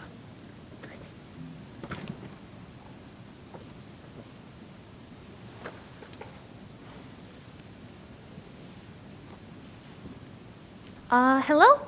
I've been a figure skater since I was 4. I have also volunteered coached for the rinks at Poway Ice for 2 years and recently became a junior coach for a few months ago. So I can say from experience that this community and the Rinks Foundation as a whole is incredibly supportive. This job has been a great opportunity as I get to teach what I love to people of all ages.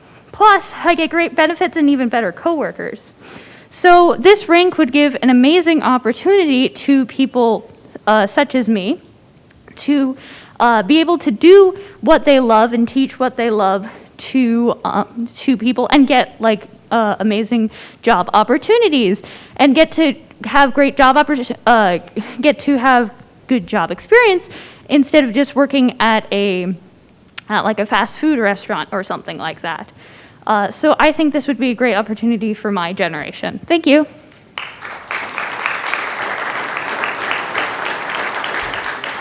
Our next speaker is Amelia. Amelia? Oh, cool.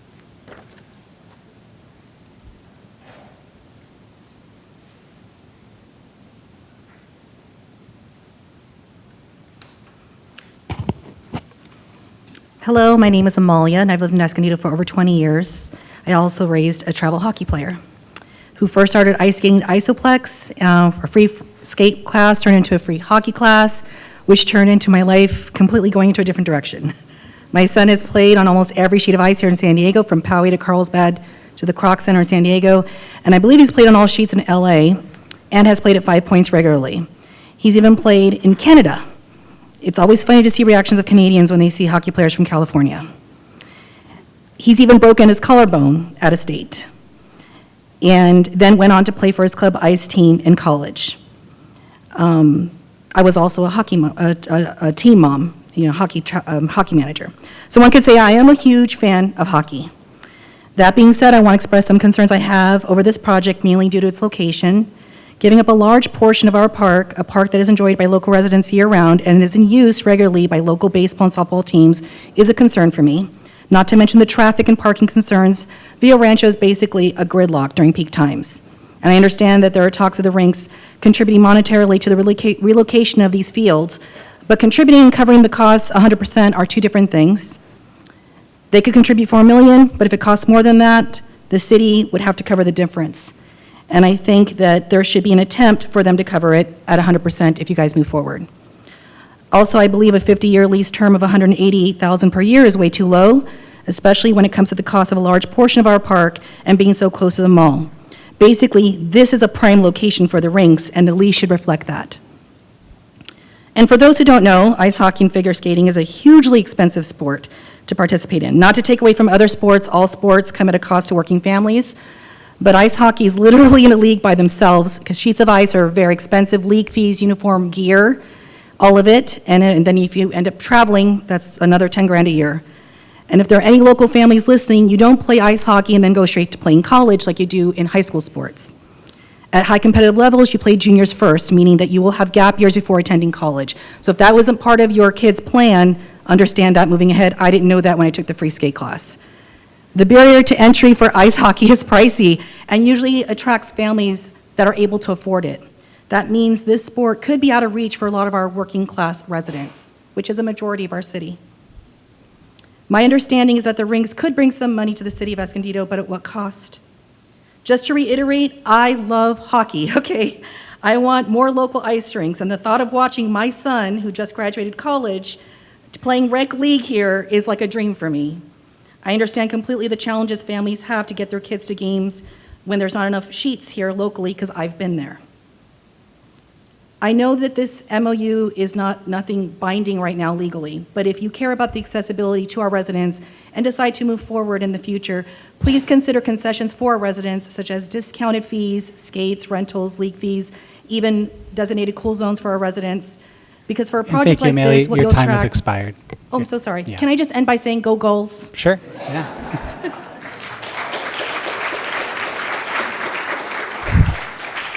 All right, our next speaker is John Weber.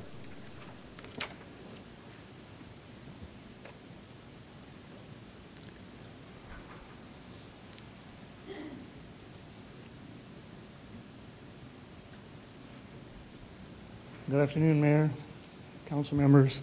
My name is John Weber, and I live across the street from the park. And my concerns are, we already have a roller skating complex in the park. Why not lease a commercial site for their facility? Why on public property? Why in a public park? Upon closing of the rink, after it expires, would they put the land back to the way it was? No public land should be used for the benefit of the few over the many. Well, let's take the skullduggery out of politics. We have a democratic society. Let's put this on a measure and have the constituents and the residents of Escondido vote on it. Thank you.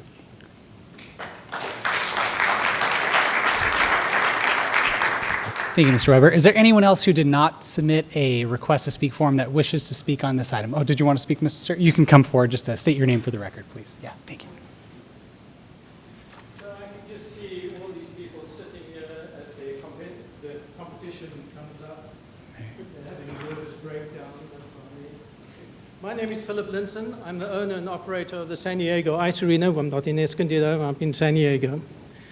But I do want to take a moment to just talk about this project. I think it is, from a competitor's point of view, it is a benefit, and we are in strong support of this program. So in the broader San Diego region, I think that this would be an added benefit for the program. So as far as San Diego Ice Arena is concerned, a major competitor to these guys, a for-profit organization. These are not for-profit, but I do support this program. Thank you.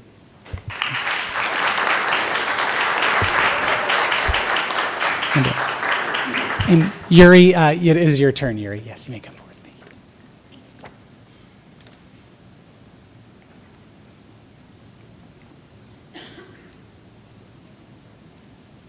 Good evening, ladies and gentlemen. I'm sorry I'm not speaking well English, but I hope you understand me.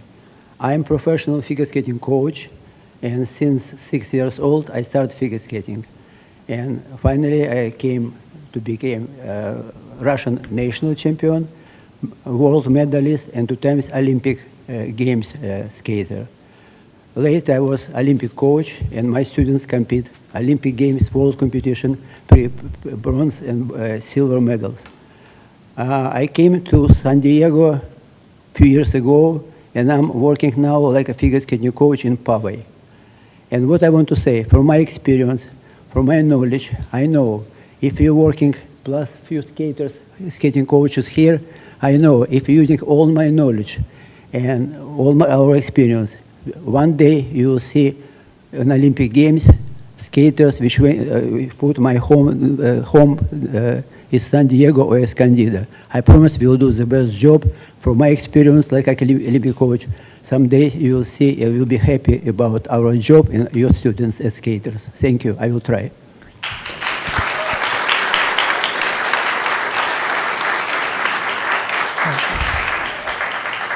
Thank you, Mr. Mayor. No more public comments on this item. Unless, is there anyone?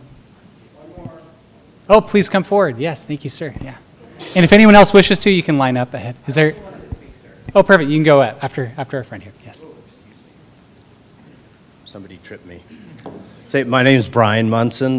Greetings to all of you. I'm originally from North Dakota, so I've been playing hockey for quite a few years now. I'm one of those senior hockey players that the guys mentioned. Excuse me.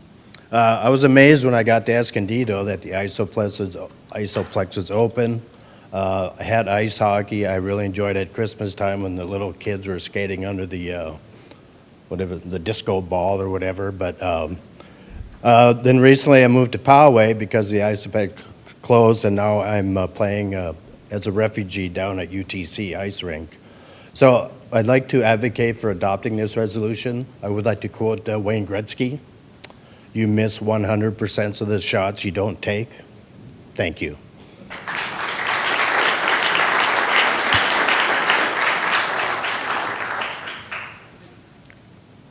Thank you, everybody, for having me. My name is James Coker. My father was Jason Coker. He created San Diego District Hockey League. I watched that gentleman create an environment and a community around hockey. I have witnessed troubled individuals come play the sport and stop all of their reckless behavior. I have watched people who have never played sports before come join the community and actually participate to an extent that they never thought that they would. I wished Iceplex never closed. When it did, I stopped playing. I went to the Junior Olympics. My brother went to the Olympics. He won consecutively. I never got that opportunity. I think it would be a great opportunity for this community to once again to have a rink. I personally know this because I watched for 15 years my father run a nonprofit for this community to create the environment for players to have a place to play that was safe, comfortable, and communicative. And I think that this organization is my father tried to help get them to do it beforehand, but now that they're here, I want to participate now that my father is no longer, well, he's still around, but he's not here locally anymore, but I still am. And I want to contribute and bring back to this community and participate. So thank you, everybody, and thank you. Is there anyone else who wishes to speak on this particular item? Okay, seeing none, Mr. Mayor. Okay. Thank you, everybody. Thank you to the Rinks and the goals and staff for the presentation. Before I get to my comments, I do just want to address not the specifics of the concerns, but just say that there are some pretty reasonable, fair concerns that will need to be addressed. I believe that taking this step will allow us an opportunity to address those concerns, specifically around, or especially around, community benefit and the environment and things like that. But I'm just going to speak for a minute or two about my experience through this process and getting to know Matt and everybody at the goals and the Rinks.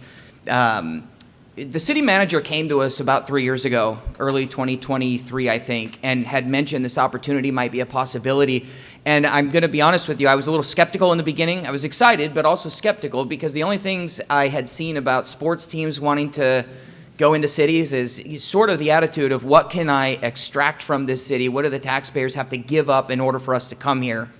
And I want to make sure that that's not what's going to happen in Escondido. And as soon as I had sat down with them in the first meeting, it was very clear, just by the questions they were asking, and specific questions they were asking about Escondido and the residents and the community and what we would want and what some of the concerns might be up front.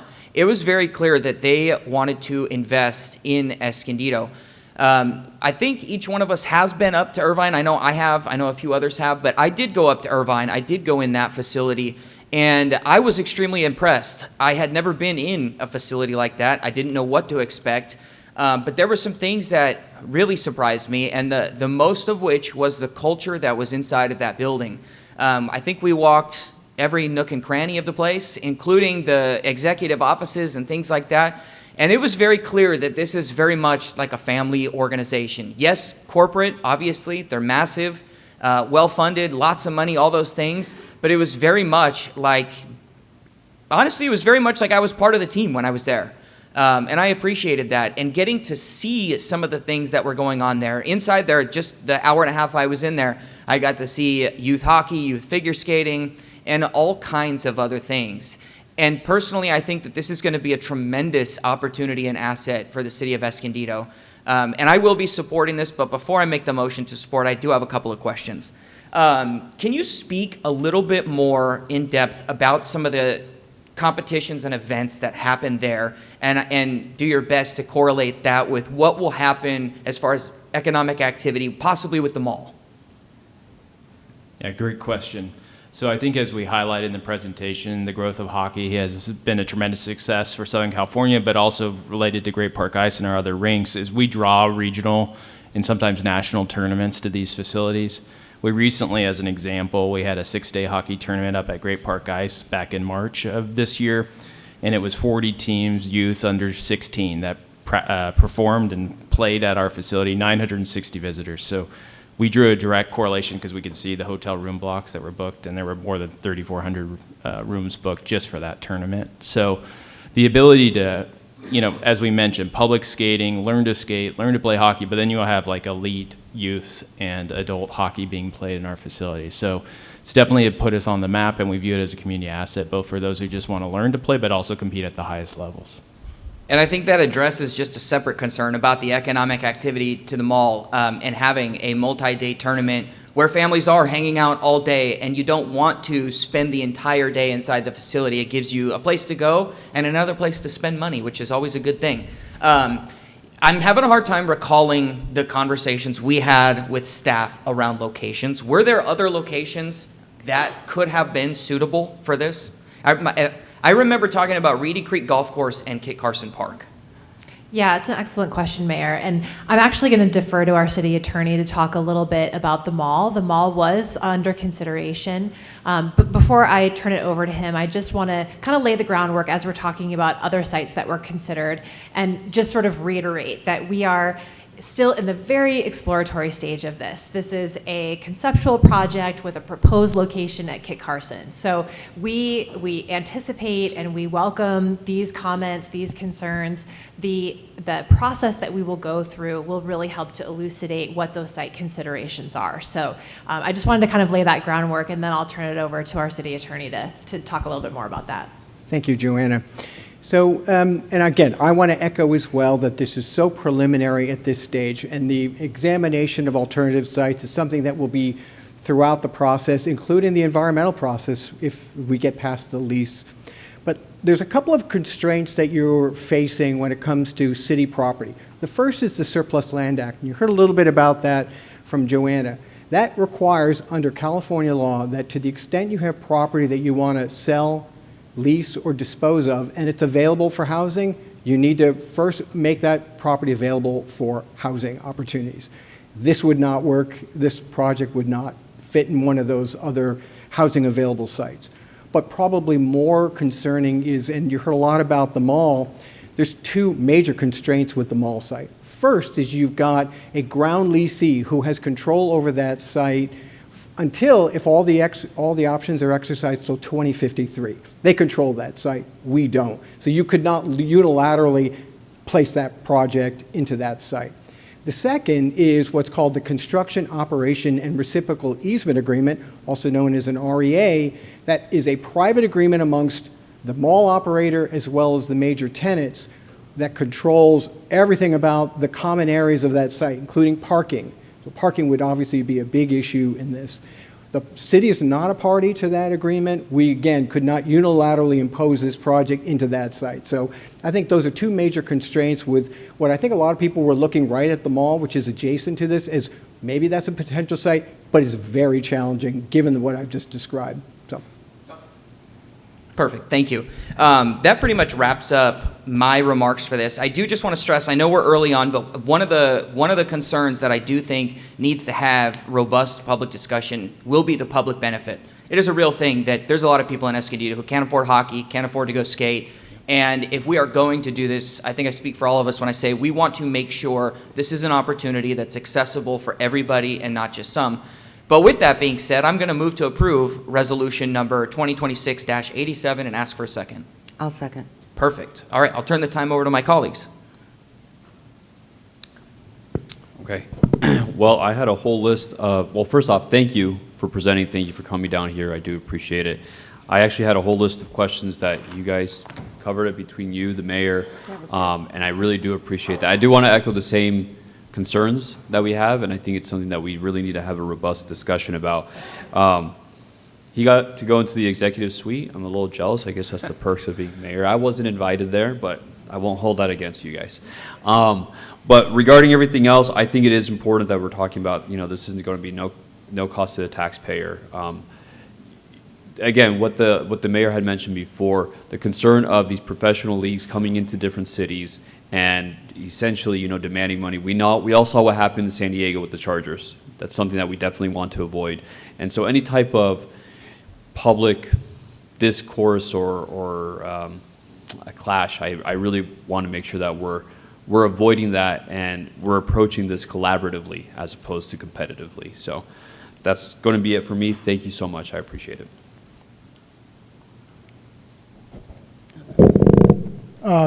Councilmember Fitzgerald. Oh, thank you.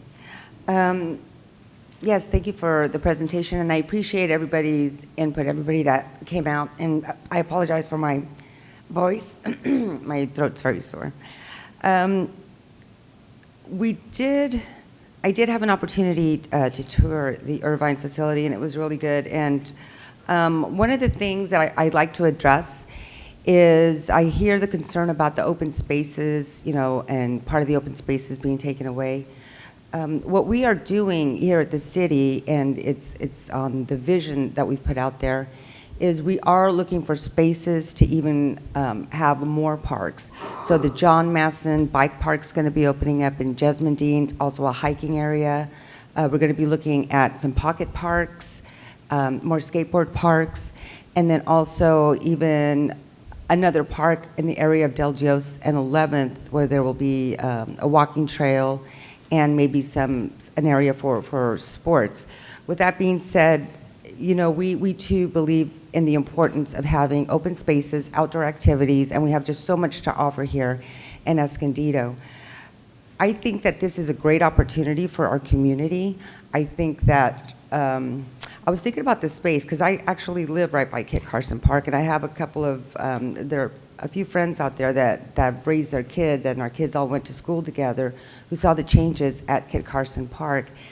And one of the things that I have to say is that when we moved in the early 90s, the skate park wasn't there, definitely not the roller rink that's there now.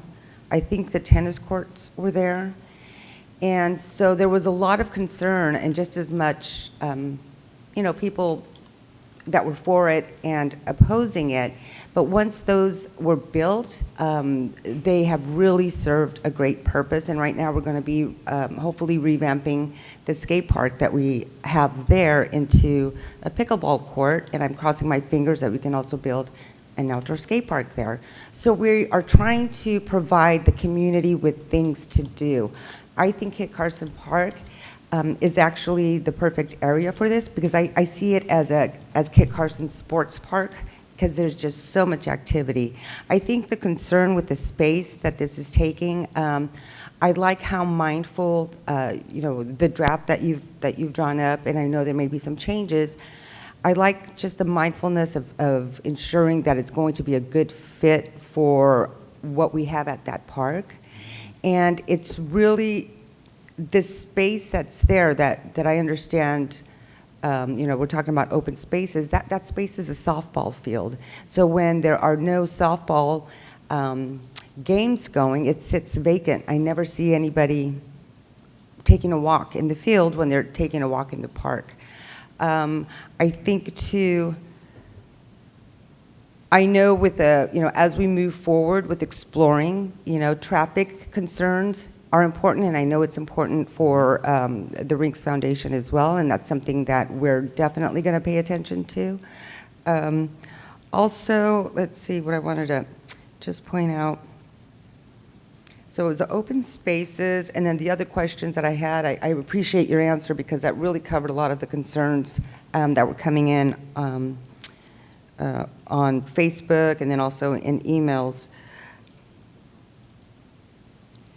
I would like to see if you could just comment a little bit about some of the programs, because it is a concern that you know, some families may be priced out of being able to have their kids there. But I do recall that there was a program where you were able to sponsor groups. Could you speak a little bit on that? I know it was from small and then even high school teams. Yeah, so I asked Joanna to put up this slide. So this gives some sampling of the types of programs that are offered through, that are sponsored by our foundation. So it starts as early as First Strides, which is young ages, so 4 to 12. So that's a free 2-week program to just give people the ability to try out skating. And so we offer that. We also offer a Learn to Skate program, which is a little more intensive at 11 weeks, which provides general skating skills, hockey and figure skating. And then we have a very successful program, which I spoke about in the presentation about Learn to Play. I think I said 4,600 participants annually in that program. And importantly, because it was mentioned by some of the public comments about just the barriers of entry to hockey. And so the Samuelis through the Ducks Foundation and the Rinks Foundation do offer the ability of a family to receive their first set of equipment free of charge. So that could be up to a value of $250, because that is, I guess I'm a parent of a 4-year-old and 7-year-old. There's kind of, you try things, right, for the first time, and that upfront cost could be a reason you don't move forward. But if you're able to get that first set of hockey, you're willing to try, and see if your son or daughter enjoys hockey. So, and then we also offer public skating, and I think we can explore opportunities to make that available to Escondido residents. Those are open to the public, but really providing opportunities for Escondido residents to have the opportunity to come out with their family and friends to enjoy that. We do something similar with Great Park Ice and the local residents, their ability to participate in those sessions. And I want to address one quick thing that Councilmember Garcia said related to and I think you should look at our track record of how the Samueli family engages cities. So in Anaheim, as an example, I think I mentioned this to some of the council members. We have a project for the city of Anaheim. We actually manage the Honda Center where the Ducks play and the train station there. And it was a public-private partnership with clear community benefits of affordable housing and parks and open space. And so I encourage the community at large here that are listening to just research that and how we've conducted ourselves with that project. And of course, I spoke, I think, to the Rinks Foundation's work in Irvine with Great Park Ice. So it is our intention to continue in that fashion and really engage the community and think about what's in it for them. Mm-hmm. Thank you. Yes, so I am supportive of this. As one of the young ladies that came up and spoke, saying that this is a more healthy, structured, team-based activity that really gives a lot of the youth something to do and to be productive. So thank you for the presentation, and I look forward to what else we learn.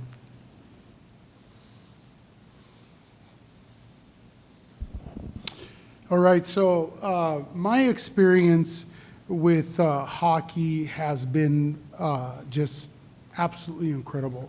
Sitting in front of the TV and watching the movie, right, The Mighty Ducks. That's the extent of my experience. Then watching a movie, the USA team beating a different country's team, right, and go USA, right?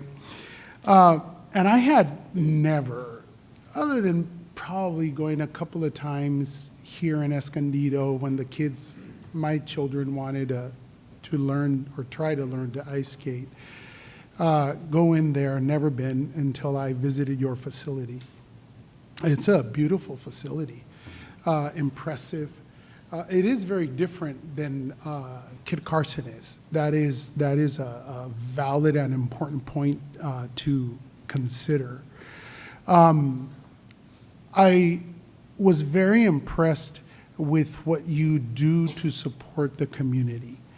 And I would appreciate that vision will continue here in Escondido. There are issues of equity that should be addressed here in Escondido, and I expect to hear that as this continues forward. I believe it will continue forward, especially that this is not an agreement to start this, but simply to begin to explore the possibilities. I think this is maybe one of the most significant recreational investments discussed by this council or any council in years.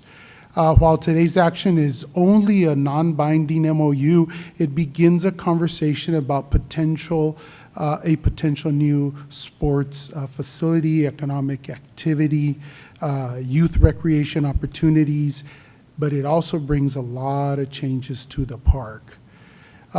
Before any final decisions are made, transparency should be absolutely at the forefront. Robust community engagement, detailed financial analysis, and a clear understanding of the impacts on the softball, traffic, parking, public access, and the public health issues that have been raised. I just wanted to express my concerns, as we have heard, and my support at the same time, because I believe that this can be something transformational for our community. And I thank you very much. I will be supporting this. Thank you all for all the speakers and the residents present, and thanks for this opportunity that you're bringing to Escondido. And thank you for the thorough staff presentation. It has been a couple years that we have discussed this opportunity. I did have the opportunity to visit the Irvine Great Parks location. I think it was in the fall. I was very impressed with the facility. I don't know very much about hockey or ice skating other than what I watched as a kid on TV as well. So just thank you for your concerns. I think all your concerns are valid. I also think I'm very inspired by the stories of the skaters and the hockey players that were shared. I think sports is really powerful. So I do believe that we should explore the opportunity, and so I will support the MOU. And I would just say for the public, this is just the beginning of a conversation. It may not take place at Kit Carson Park, who knows, right? There still has to be a lot of work that is done to know if that's going to be an adequate site or not. Can we put the slide back up that shows the upcoming community engagement opportunities? Because I really want to emphasize that. I hope you'll screenshot this screen. So starting tomorrow, there'll be a dedicated yourescondido.com site for this that will have information and hopefully answer a lot of the concerns that have been circulating around social media. Those of you that know me, I've been on the council for 8 years, and you know that I ask a lot of questions, and I'm always looking to see what's the best for the community. I'm not a fan of, I don't believe in giving anything away to private companies. So I always, I'm a fair person, and I feel like my track record on the city council shows that, I'm a fair person, and that I would never just give anything away. And if we do use public land, that there needs to be clear, tangible, sufficient community benefit for that transaction to take place. So there's still plenty of opportunity to do that. And so I invite the public to be engaged, talk to your neighbors, bring your friends. The more voices, the better. You all brought up concerns and ideas that are new to me as well. So I think that's just a more robust conversation on this, and we'll have a better outcome. So June 9th and June 13th are the next opportunities, and that's just the beginning of a robust community engagement. So this is not where it stops. And this will come back in the summer? Okay. And then I do love the idea of, we do need cooling centers in Escondido, and I've advocated for that for years. So this would be a great place to have a cooling center. I would love to see this facility be like a third space for a community where even if you're not signed up for a sport, you could still benefit. Anyone can go watch a game or match, right? Anyone can go eat in the facility, can use the restrooms. There could be like meetup groups in the outdoor area. So I would very much want this to be a community space for our city, and of course a cool space because we need it, especially in the summer months.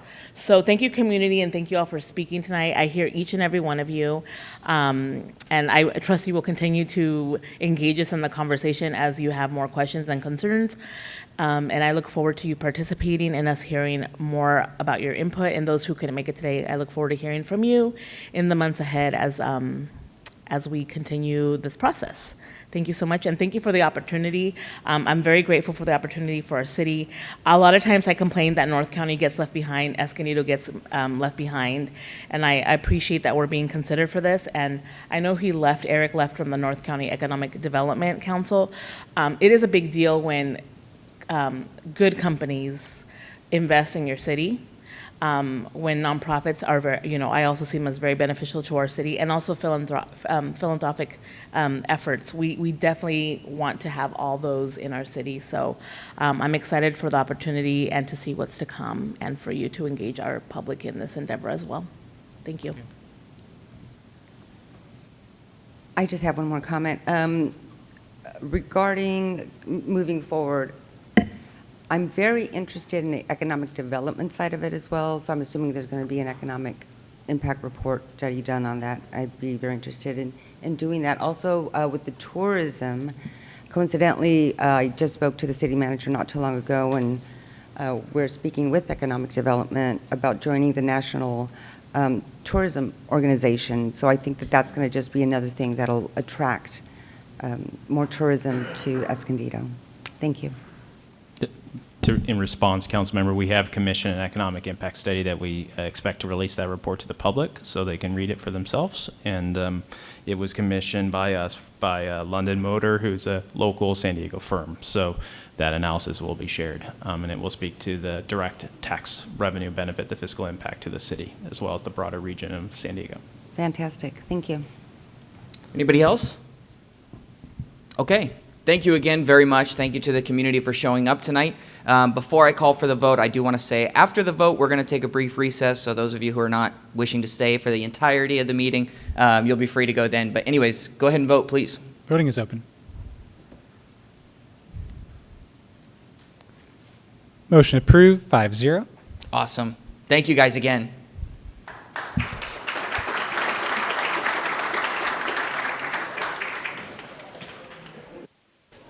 We're going to go ahead and reconvene this meeting. I'm going to switch things up again. We are going to move to item 15, which is the boards and commissions appointments. Presentation on this item, Mr. Mayor. So just for the council's background, I'm just going to review the Public Commission appointment recommendations from Mayor White, as well as the Transportation and Community Safety Commission appointments and the recommended action from Mayor White. So Mayor White is requesting City Council ratify 6 appointments to the Public Art Commission. Natalie Martinez and Mimi Avanesov would be appointed for full terms that would start effective immediately. Jacqueline Kelleher and Patricia Spann would be appointed and have their terms extended through December 31st, 2026. And then John Pappas and Marcus Warner would be having their terms start January 1st, 2027. Then for the Transportation Community Safety Commission, it would be appointing Rachel Casselbaum, David Cesaris, and Michelle Peters, all to full terms. And those are the recommendations from Mayor White. Yes. We'll go to public comment, and then I'll give my speech. Perfect. Jacqueline Kelleher.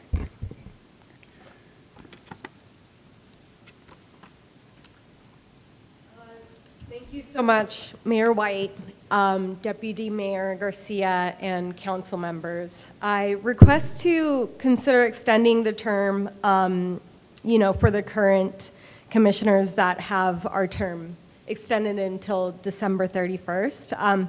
Thank you for looking further into this process. Thank you for, listening and for your ears. The reason I felt the need to speak up is because I do feel we do have valuable insight, and I've served on the subcommittee for 2 years and worked on this Grand Avenue art project. It's been a long, arduous process, and the budget of it all makes it more demanding in showing the community the continuity and, making sure the decision-making is right. I have no skin in the game, being that I'm not directly associated with art organizations or artists, but I have a lifelong enthusiasm for the arts, having studied it, interned at one of the largest art museums in the world, and it's brought me closer to family and friends. I feel this is a benefit because I do not have a conflict of interest, and I feel that I can see from the lens of the wider community that may or may not be as exposed to the arts. With this, I'm looking forward to the opportunity to continue serving and completing this project, but I am concerned about how the renomination process has played out. I'm concerned that by giving in to a compromise may give me and my fellow commissioner, Patricia Spann, less legitimacy when it comes to other commission business, and I do still feel we have important non-biased contributions to this commission. However, I don't know where I stand as an individual, just trying to make a difference in my community, asking too little or too much of this process. So I truly appreciate the time you've taken to consider this, and I'll personally be honored by whatever time I have left on this commission. Thank you so much. Thank you, Jacqueline. Our next speaker is Terry Ryan.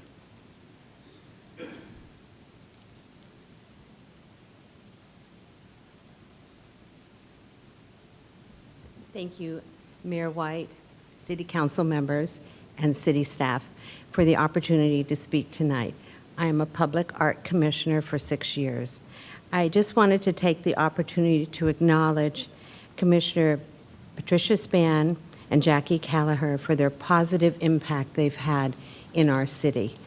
In the 6 years, I have never seen such fast, positive growth for public art in our city. I am so proud of what our commission has done and what we will continue to do and what the future holds for us. So this evening, I just wanted to list some of the ranges of art that they have done for us along with our commission. We have increased the docents that are at the Queen Calithia. We have opened up and increased the amount of public that comes in to see the Queen area. We have also prepared the way for the roundabout, and this has been a year and a half in the making. Both of these young commissioners have been on this particular subcommittee that contributed to the wonderful work done in researching and finding good candidates. Also, we have increased our murals in our town. We've done Escondido expressions. We have done the Creek Trail.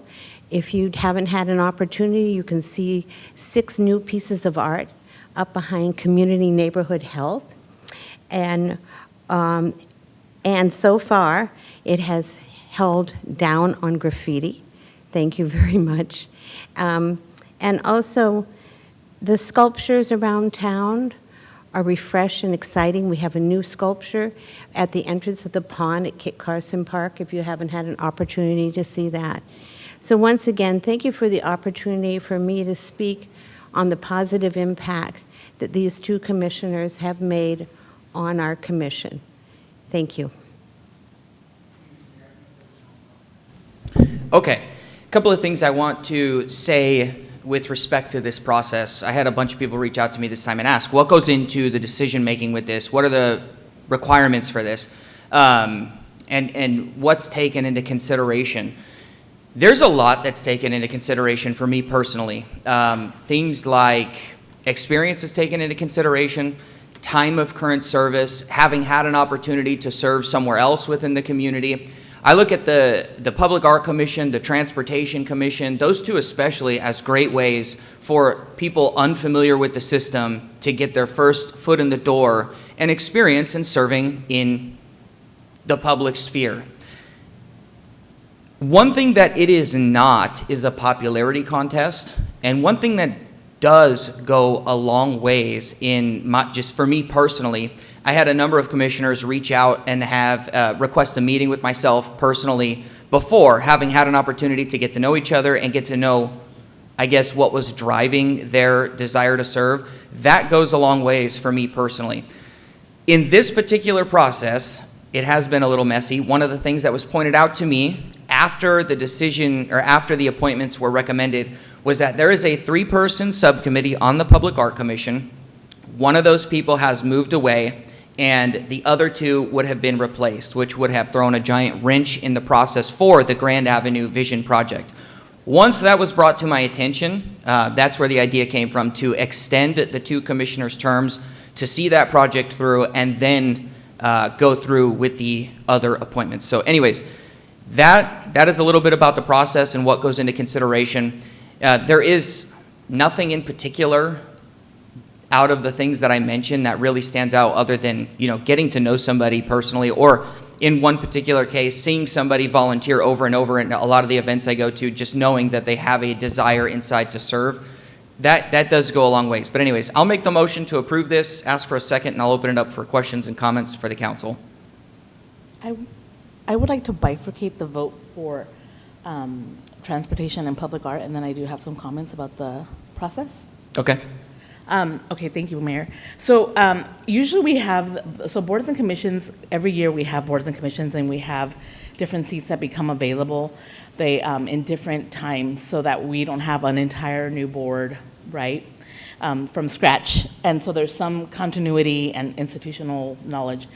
Usually we do this usually the list is released by the city clerk's office in December. What's that list called? Miranda? The Maddie Act. What is it? The Maddie Act. Maddie Act, thank you. The Maddie Act. I know it started with an M. So that's usually released in December. And then around January, February, we say, hey, there's going to be, maybe it's March. In the early spring, we release the applications for the seats that are up for that board and commission. And then usually in April, we we have interviews where we're all able to, ask questions and things like that. So this year we were delayed, and I wasn't sure what caused the delay. So I've appreciated in the past that we have followed a process of, we've streamlined it, which I was fine with streamlining. We used to be able to ask more questions and have more time, but we've streamlined it, and I know that's fine. I didn't oppose that.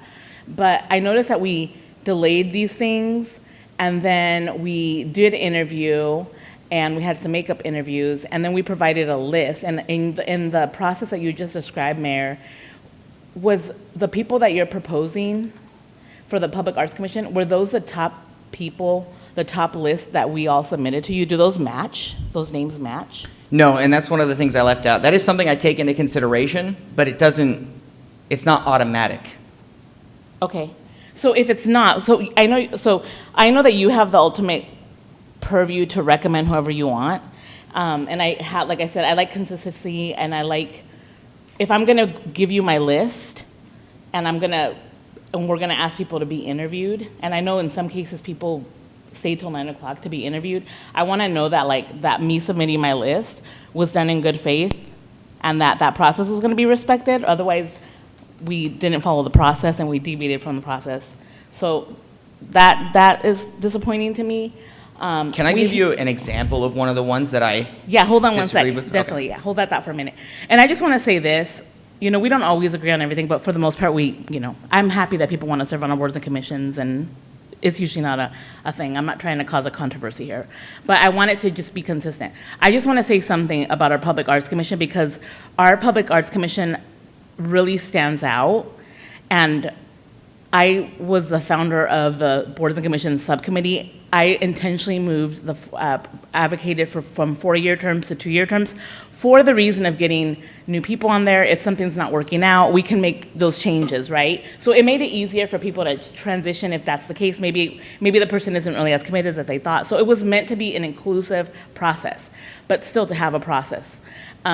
And so the Public Arts Commission, I would just say, a lot of you, I don't even know who you were before you applied to the Arts Commission. But I have been so impressed with each and every one of our Public Arts Commissioners. I see you at all the events.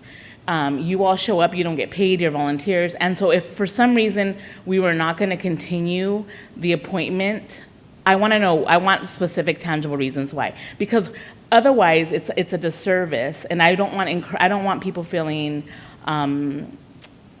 that, hey, I'm doing a good job, but I didn't get any actual feedback of why I'm being, dismissed, and so to speak. So I feel like people give us their time. They deserve a real reason onto why they didn't make this next round. And that happens sometimes. You're not guaranteed to always be reappointed, right? So I don't want to say that we're not always going to reappoint you, but to at least have a reason. And if you're not choosing our list, which I believe my colleagues and I were probably aligned in who we were advocating for. I didn't talk to them and check who they were doing, but there has to be a reason for you to have delayed the process, and then for you to have not chosen our recommendations, which you normally do. Most of the time you do, Mayor. So I just want to know specifically for this, what is compelling you to do differently this time?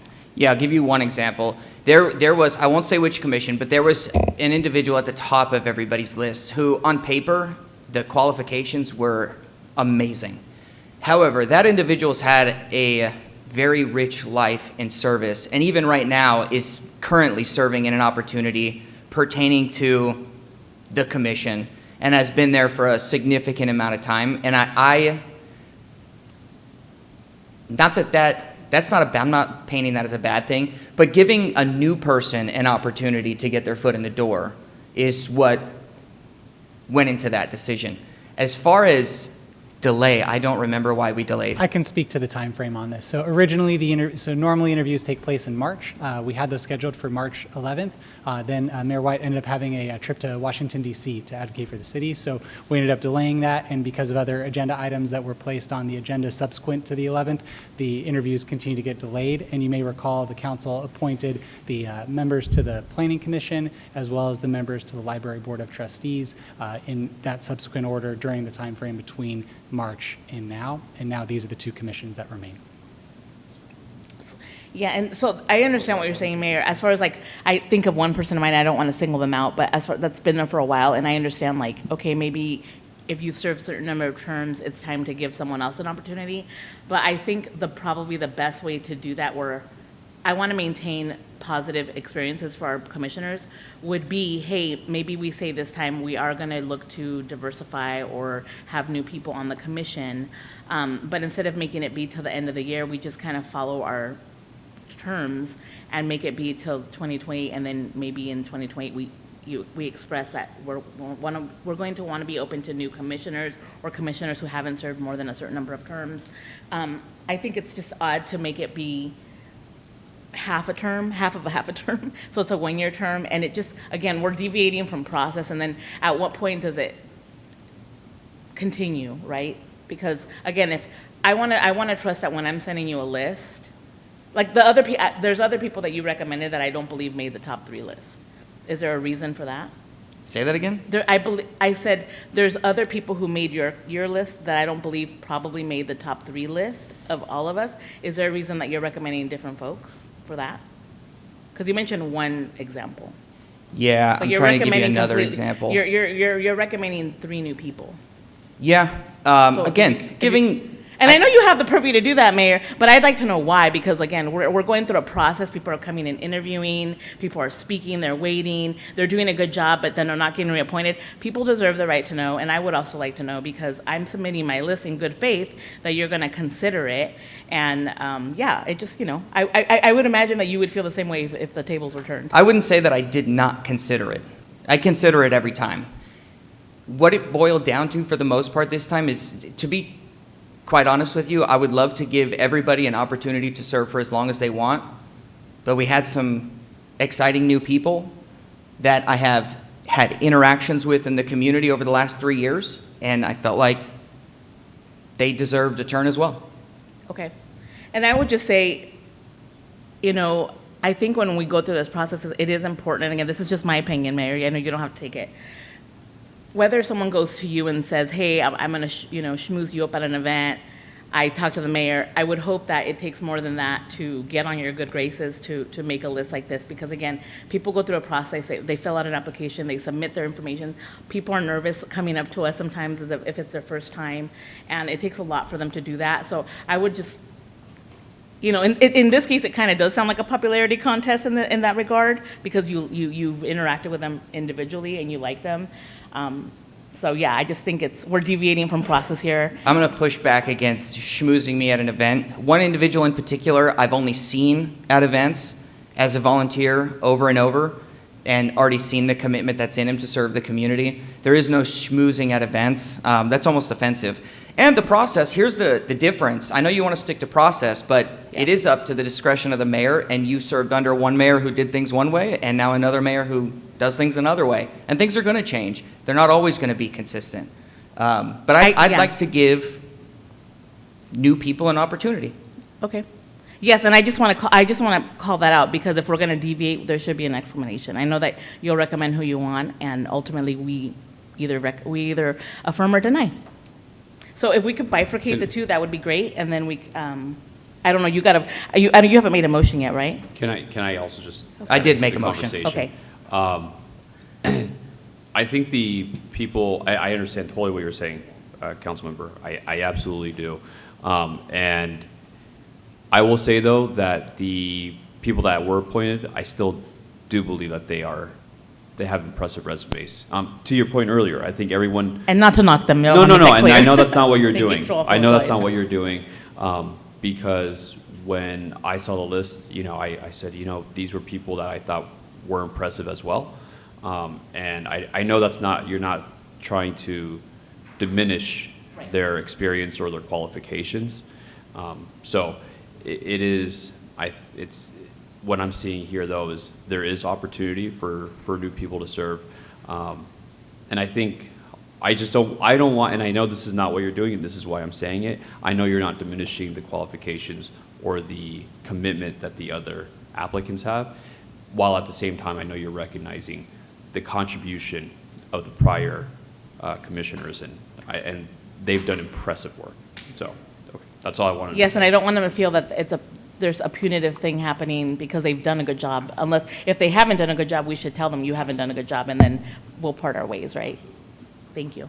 So I guess there's a motion, but yeah. But I would like to bifurcate, please at least give the courtesy of a bifurcation for this vote. My names were different than these, and I appreciated the explanation as to how it came out. I wasn't aware of the subcommittee issues and things like that, so I appreciate that. New blood, that's always good. It's always a discussion, but experience and all that is also a good one. But it is your call, and that's where I kind of differed, right? But this discussion has provided me an opportunity to be able to say that my list was different. And I wondered, about that, and that explanation has let me know why it ended up becoming like this. So I just wanted to put that on the record.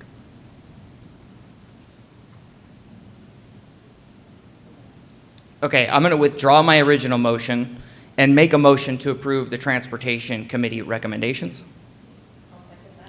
Okay, let's go ahead and vote on that. Voting is open. Motion approved, 5-0. And then I'll make a separate motion to approve the recommendations for the Public Art Commission, including extending the terms through the end of whatever it said. Is it January 1st, 2027? And ask for a second.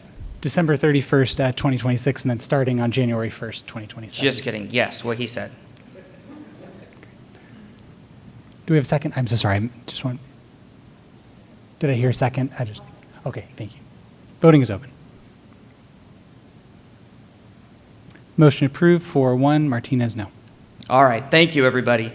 Now we're going to go back to our public hearings, and the first one is item 12, which is a short-form rent increase application for Casa Grande Mobile Estates.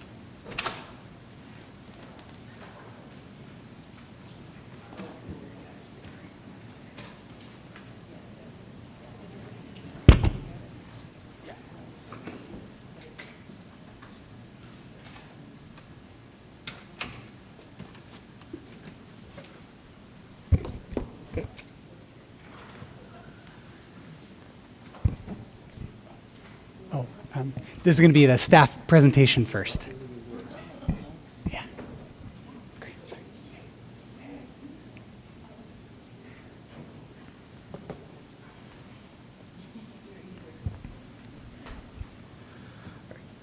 Good evening, members of the Review Board. My name is Carlos Cervantes, and I am the Housing and Neighborhood Services Management Analyst for Mobile Home Parks. With me is Code Compliance Officer Stephen Jacobson.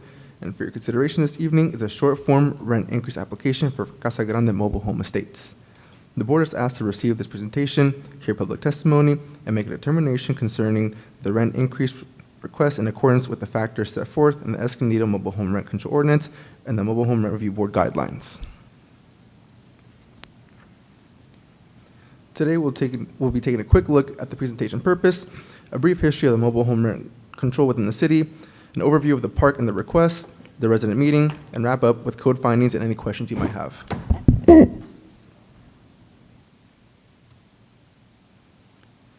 The purpose of the presentation is to provide an overview of the Casa Grande Mobile Home Estates short form application. The board will be asked to review and consider approving resolution number 2026-78.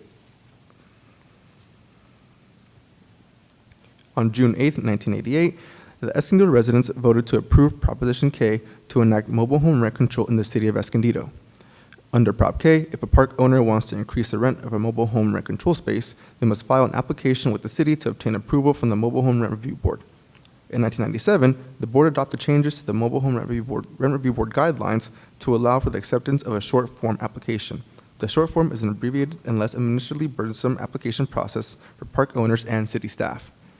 Through a short-form application, a park owner can request an increase based solely on the change in San Diego Metropolitan Area's Consumer Price Index, CPI, versus a long form that takes several factors into consideration, including change in CPI, local rent comparisons, capital improvements, changes in property tax, changes in utility costs, and changes in operating and maintenance expenses as well. In order to be eligible for a short form, it has to have been at least 12 months since the last rent increase application was deemed complete. The park owner request has to apply to 100% of the rent control spaces in the park. The park owner has not increased rents beyond the allowable limits in the past 5 years. Upon turnover, park owner may increase rents up to 8%, and rent control spaces cannot exceed the current limit established by the city. The requested increase may not exceed 90% of the increase in the Consumer Price Index, CPI, since the last application was granted by the board, or 8%, whichever is less. Casa Grande Estates is a senior-age park. It has 102 spaces with 101 spaces subject to rent control. The remaining space is owned by the park. Their last increase was approved in February 2024. The average increase at that time was $34.58, or a 5.714% increase. Here are some maps of the park's location, located at 1001 South Hale Ave in District 4. Here are some pictures of the amenities offered at the park, such as a pool and seating area, as well as a large green space for walking and other activities.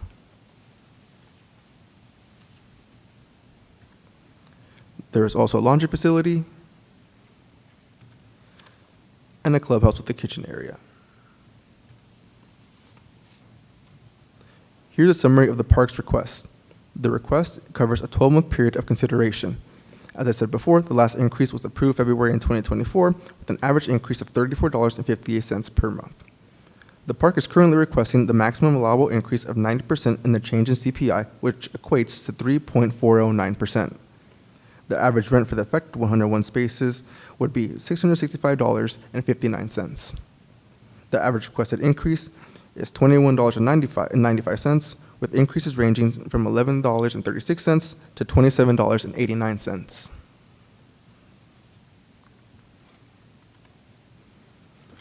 A resident meeting was held on April 27th at 6 p.m. Individual notices were sent to each resident affected by this request, notifying them of the rent increase application, the resident meeting, and the public hearing date. 16 residents attended the meeting. Pat Robinson and Leah Hoffman were identified as the resident representatives. Additionally, since a public meeting, we've received 2 phone calls or emails regarding concerns about the increases. 2 residents signed in to this evening to protest this rent increase. At this time, I'll turn it over to Stephen to cover the code compliance inspections. Good evening, Mayor and Council. On April 27th, a lighting inspection was performed by Code Compliance. One lighting violation was identified at the lamp post by Space 90. Excuse me. On April 28th, an inspection of the common area was conducted by Code Compliance, Housing and Neighborhood Services staff, and Park Management. 4 general park violations were identified. There were overgrown tree branches encroaching into the right-of-way at the front entrance, overgrown vegetation in RV storage, missing screen protectors in front of the clubhouse fireplace, and 3 torn window screens on the clubhouse women's bathroom. A notice was mailed to the park manager and owner informing them of the violations. According to the Mobile Home Rent Review Board guidelines, no increase granted for any park shall go into effect until any existing code violations are corrected. A reinspection was conducted, and as of May 12, 2026, all violations were corrected. Thank you. Thank you, Stephen. So, this application meets the eligibility criteria for submittal of a short-form rent increase application. Staff recommends approving the application and adopting Rent Review Board Resolution 2026-78, granting an increase of 90% in the change in CPI, which is 3.409% and equals an average increase of $21.95 per space per month. If approved, park management must notify all residents 90 days prior to any rent increase taking effect. This concludes the presentation, and we'll be happy to answer any questions that you may have. I need to open the public hearing, and then do we have a park representative and a resident representative? Well, Yes. Park can go first. Is the park management representative? Okay, well, yeah. Leah Hoffman, yeah. just had hip replacement surgery 5 weeks ago, so I'm a little sore at the end of the day. Take your time. My name is Leah Hoffman, and as you know, I'm one of the park representatives. Good evening, Mayor White, Deputy Mayor Garcia, council members, and staff members, city staff members. Casa Grande Estates LLC is requesting a rent increase of 3.409%. We understand that the cost of living is up everywhere for everyone. As you know, we are a 55-plus community, and a lot of our residents are on a fixed income. This increase may not seem to be significant percentage-wise, but the dollar amount would be for some, if not all. One of the amenities listed on the application is the green belt for activities. Do you happen to have that picture? Yeah, perfect. Okay. This green space is what makes Casa Grande Estates very attractive. One of the first things you see when you drive into the park are the plants around the park sign. Then it's the lawn in front of the clubhouse, and lastly, across the street from the office, which this picture represents, is the green belt that is very well maintained. There is a plan to put a home on the green belt in this spot. None of the residents want this. The residents that will have the back of their homes facing this new house definitely do not want that house installed there.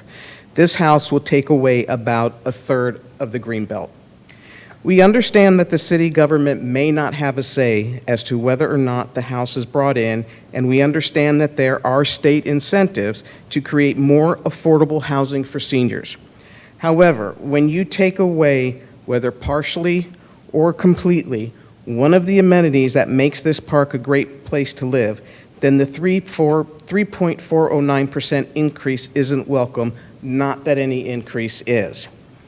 Now, I did some numbers, and unfortunately, I used 102 spots instead of 101 lots. So hopefully what I'm about to say will make sense. Here's my take on the numbers. If the full amount of the increase is approved, the estimated monthly total rent increase will be about $2,200 a month. The new lot would bring in about $875. I'm not sure if that's right, but that's what I'm estimating based on the roster. We would like the council to consider an increase of only 1.99%, which would be about $1,300 a month. If the new house comes in, the space rent for that house will make up the difference between the $2,200 and the $1,300. This is an average increase of approximately $12.80 per lot. The residents understand that there will be an increase, but we'd like to make it a win-win for everybody. Thank you for your time. And then Pat Robinson, are you also speaking as well? No, okay, not a problem. Our park, oh, you're doing the, okay, thank you, Leah. Yes, our park management representative, yes. Good evening, Mayor White and members and city Could you staff. pull the microphone up to you a little more? My name is Perfect. Zaira. I'm a colleague with Becky, who is our community manager at Casa Grande Mobile Estates, and I'm the regional manager, and I'm just here to support and answer some questions. Okay, perfect, thank you. Do we have any public comments first? None. Okay, I'm going to close the public hearing, and I'll turn it over to my colleagues for questions and comments. Thank you. So it looks like not too many people submitted letters opposing this, but there were 2 that did. So some of the other, gosh, the last mobile home park, gosh, I can't remember what the gentleman's name was, but they have something built in that if anybody, if any rent increase, even if it's a minimal amount, creates some type of hardship, they're able to work with them. Do you have a program or offer something to the residents? Maybe just the 2 that maybe this would make a big impact? There is no, if you're talking about sort of concessions, if there were any concessions of that sort, they would have to be provided to everybody.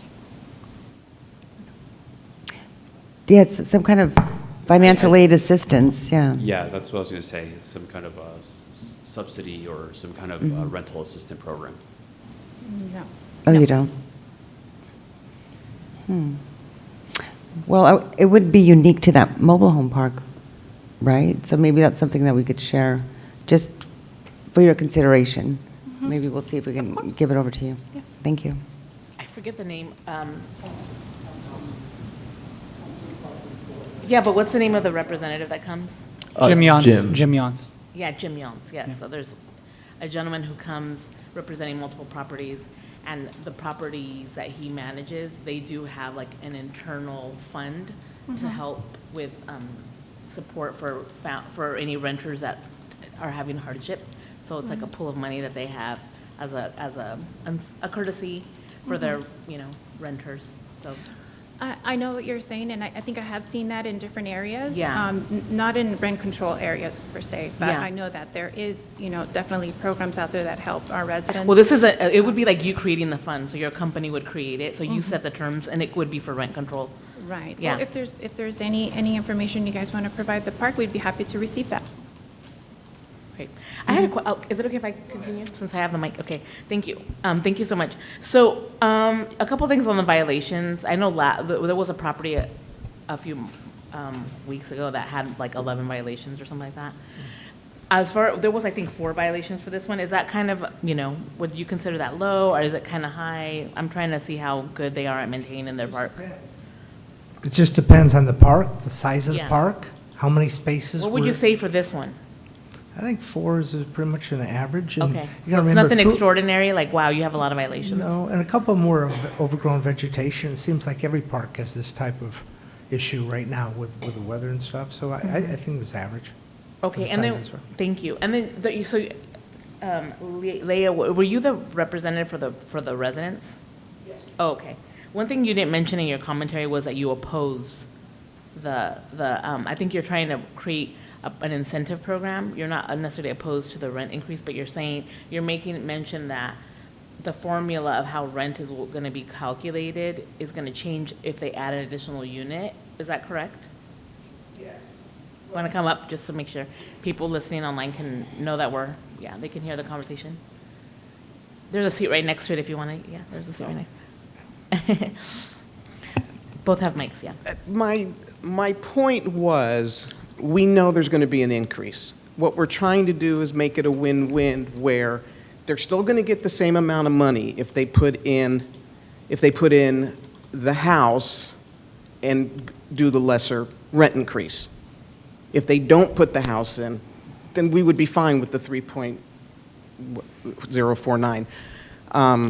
So we're not opposed to it 100% because it's just the way businesses work. And as you could tell, there was only 16 members, residents at the meeting, okay? So obviously there's either a lot of apathy or people just accept that's going to happen. So why come over? Why come into the meeting? So, Thank you. So I'm just trying to compromise, I guess. understand. Thanks for that interesting information. Did you want to respond? And I'm sorry, tell me your name again. Zaira, okay, thank you. So I'd like to make a comment on that. Sure. There has been a discussion during our budget meeting, once the AB, 1334 was introduced for allowing homeowners of mobile home communities to bring in at least, I think it's no more than 10% of the original lots that were permitted on that property. And that discussion comes up really regularly with a lot of the budget meetings, once it was introduced. And it's just a discussion that is had. There is no plan in place to bring in a new mobile home to the park. So there's nothing, it's not final yet, it's just being considered? No, it's something that I think all owners of mobile home communities are considering right now.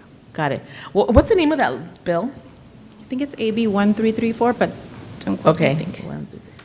Interesting, I hadn't heard about that.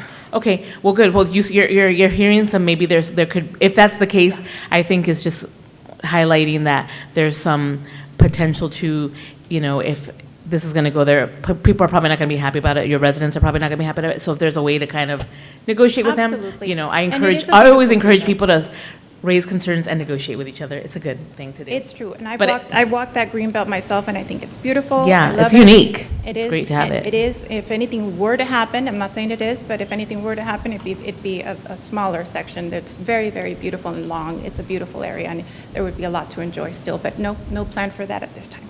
Okay, thank you so much. I don't have any further questions. Just a technical question, I guess. Let's say they were decide to pursue the additional home. Would that come to the city council From my understanding, no, because for like applications, we only take the CPI into consideration unless they want to do the long form. Then we will take that new home into consideration as well. But like, No, I mean, sorry, I mean the actual approval of the building. Oh, I'm not too sure about that. Mr. City Attorney? You saw the look on my face. I'm not sure either. I've not seen a case where we've had. Oh, well, I didn't know you were thankfully, here. you've got the guy who has all the answers.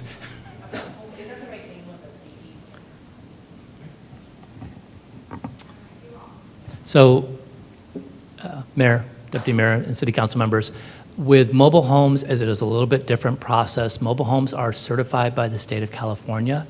So typically, we will not be reviewing the mobile home. If they are doing additions to it, such as an ADA accessible ramp or something that is not part of the mobile home that came as is, then we would look at that. But typically, if it's just the mobile home structure itself, it is certified ahead of time and it is placed under the authority of the state.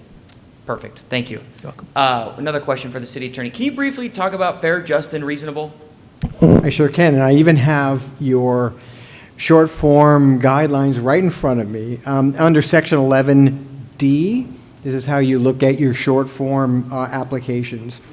In determining whether the amount of the park owner's requested increase is appropriate, the board must presume that up to 90% of the CPI is fair, just, and reasonable in terms of a rent increase. However, the board may consider any other rent control ordinance factors in section 29104G at the request of either the park owner or the affected residents in determining that a lesser increase is fair, just, and reasonable. So what that means is 90% is presumed to be fair, just, and reasonable. But you can use these 104G factors to downward adjust that if you find them to be applicable to the particular application. Understood, thank you. And when considering fair, just, and reasonable, and this is the short form every 2 years, correct? Yes, or year. Yeah, every year they can come in. It is every year. Okay, well then that changes what I was going to say. Just slightly. I was actually going to propose doing, just breaking up the, what is it, 3 point something something percent over 2 years and doing 1.705% a year for the next 2 years, just to break it up and make it not all up front. And I don't know if my colleagues would be interested in that or support that, but I was thinking about recommending that. But I'd like to hear the rest of you first. I think Zyra wants to say something. Can you repeat that? I was under the impression it was every 2 years for some reason, and so I was breaking the increase in half and doing it over 2 years. So 1.7045% a year for 2 years to get to the 90% of CPI. Oh, okay. I mean, have we ever negotiated on a short form? I don't think we have. And we don't necessarily have, like, folks saying we don't have any opposition to the increase. I was taking into consideration what these ladies had said. But it might not happen because there's nothing formally there's nothing being proposed right. there. I think if that was the case, we could use that as leverage, or if that's allowed. That's just the attorney. Their position was, should that new home come in, then there may be some financial benefit to the homeowner that you should take into consideration. But as you heard from the park representative, that's not in play right now. Okay. Then I'm going to scratch everything I said and make the motion to approve the resolution. Motion and second. He doesn't have anything to Yeah, you? and thank you for the clarification. Okay. We're ready, right, to vote? Voting is open. Great.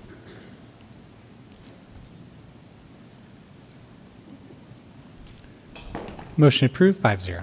All right, thank you, everybody. We'll now move on to our second public hearing, which is the fiscal year 26-27 annual action plan.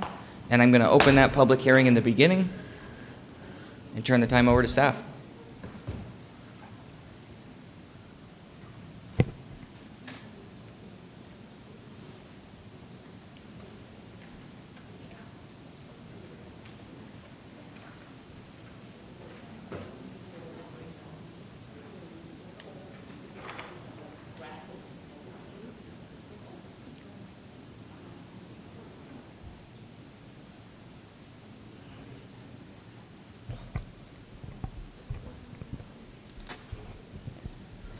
Good evening, Mayor and City Council. My name's Danielle Lopez. I'm the Housing and Neighborhood Services Manager. And with me this evening is Housing Management Analyst Norma O'Keen, who oversees our home program. Tonight we'll be conducting the second public hearing regarding the Home Investment Partnership Program, or Home Budget, fiscal year 2026-27. This will be the final public hearing on the home budget, and the second and final public hearing on the CDBG budget will occur next week, Wednesday, June 10th. So this evening we'll be providing a brief background on the home program. We'll walk through the proposed budget for the upcoming fiscal year, outline the next steps, and discuss what's being requested from council this evening. The purpose of tonight's presentation is to conduct the second required public hearing for fiscal year 26-27 home program budget as part of the city's annual action plan process. At the first public hearing on February 25th, council approved the home allocation methodology, which included budgeting the maximum 10% allowable for administration of the program and the 15% federally required set aside for community housing development organizations. Tonight, staff is presenting the proposed fiscal year 2026-27 home budget for council approval. Council will be asked to adopt resolution number 2026-98, approving the fiscal year 26-27 home budget that will be included in the action plan submitted to HUD. So before discussing the proposed budget, I'd like to provide just a brief overview of the home program and the eligible activities that can be funded through this program. HOME is a federal block grant program provided by the Department of Housing and Urban Development, or HUD, and it provides funding to states and cities to be used exclusively for affordable housing activities to benefit low-income individuals. The City of Escondido is an entitlement jurisdiction, which just means that we don't have to apply or compete for the funding. The funding is automatically awarded to us, and it's calculated by a formula established by HUD that considers factors such as population, housing condition, and poverty levels of our city. And we receive the funding directly from HUD versus receiving it from the state. As a requirement of receiving these funds, as with our other federal block grant, the Community Development Block Grant, or CDBG, the city must prepare an action plan each year explaining how funding will be used and how it addresses the needs and priorities identified in the consolidated plan. As a reminder, the consolidated plan priorities were recently reaffirmed by council on February 18th. Home funds can be used for the following 4 activities. Rental housing, which it could be acquisition, new construction, or rehabilitation of affordable rentals. Home ownership rehabilitation, tenant-based rental assistance, or home buyer activities, things such as down payment or closing cost assistance. This slide illustrates how the city's fiscal year 26-27 home allocation is structured based on federal program regulations and council's direction at the first public hearing on February 25th. So the city will receive a home allocation of $563,000 for fiscal year 26-27. Per HUD regulation, up to 10% of the allocation can be used for program administration, and this pays for staff time and other operational costs that are specific to the home program. HUD also requires that a minimum of 15% be reserved for community housing development organizations, which are nonprofit organizations that develop, sponsor or own affordable housing sponsor affordable housing activities such as Community Housing Works or Habitat for Humanity. And then the remaining 75% of the funds can be used on eligible housing activities such as rental assistance, home buyer assistance, and now I will turn it over to Norma to discuss specific program information. Thank you, Danielle. This slide shows the budget in a different way and provides. Do you mind turning on your microphone? So sorry, Norma. Sorry about that. Oh, Thank you. I apologize for that. This slide right here shows the budget in a different way and provides a breakdown of the specific programs that would be funded with fiscal year 2026-27 home allocation. As discussed on the previous slide, 10% of the allocation is proposed for home administration and 15% is reserved for CHOTO activities as required by HUD. The remaining 75% of funds are proposed to be allocated to the city's rental subsidy program and first-time home buyer program. The next slide provides additional information on both programs. This slide provides the breakdown of the two programs proposed to receive home funding for fiscal year 2026-2027. First is the rental subsidy program that is proposed to receive $388,000, and that provides rental assistance of $500 monthly and serve approximately 64 eligible households, and the program is open to households of all ages. And second is the first-time home buyers program that is proposed to receive approximately $34,000. The program provides assistance with down payment and/or closing costs, with eligible households able to receive up to $25,000 in assistance.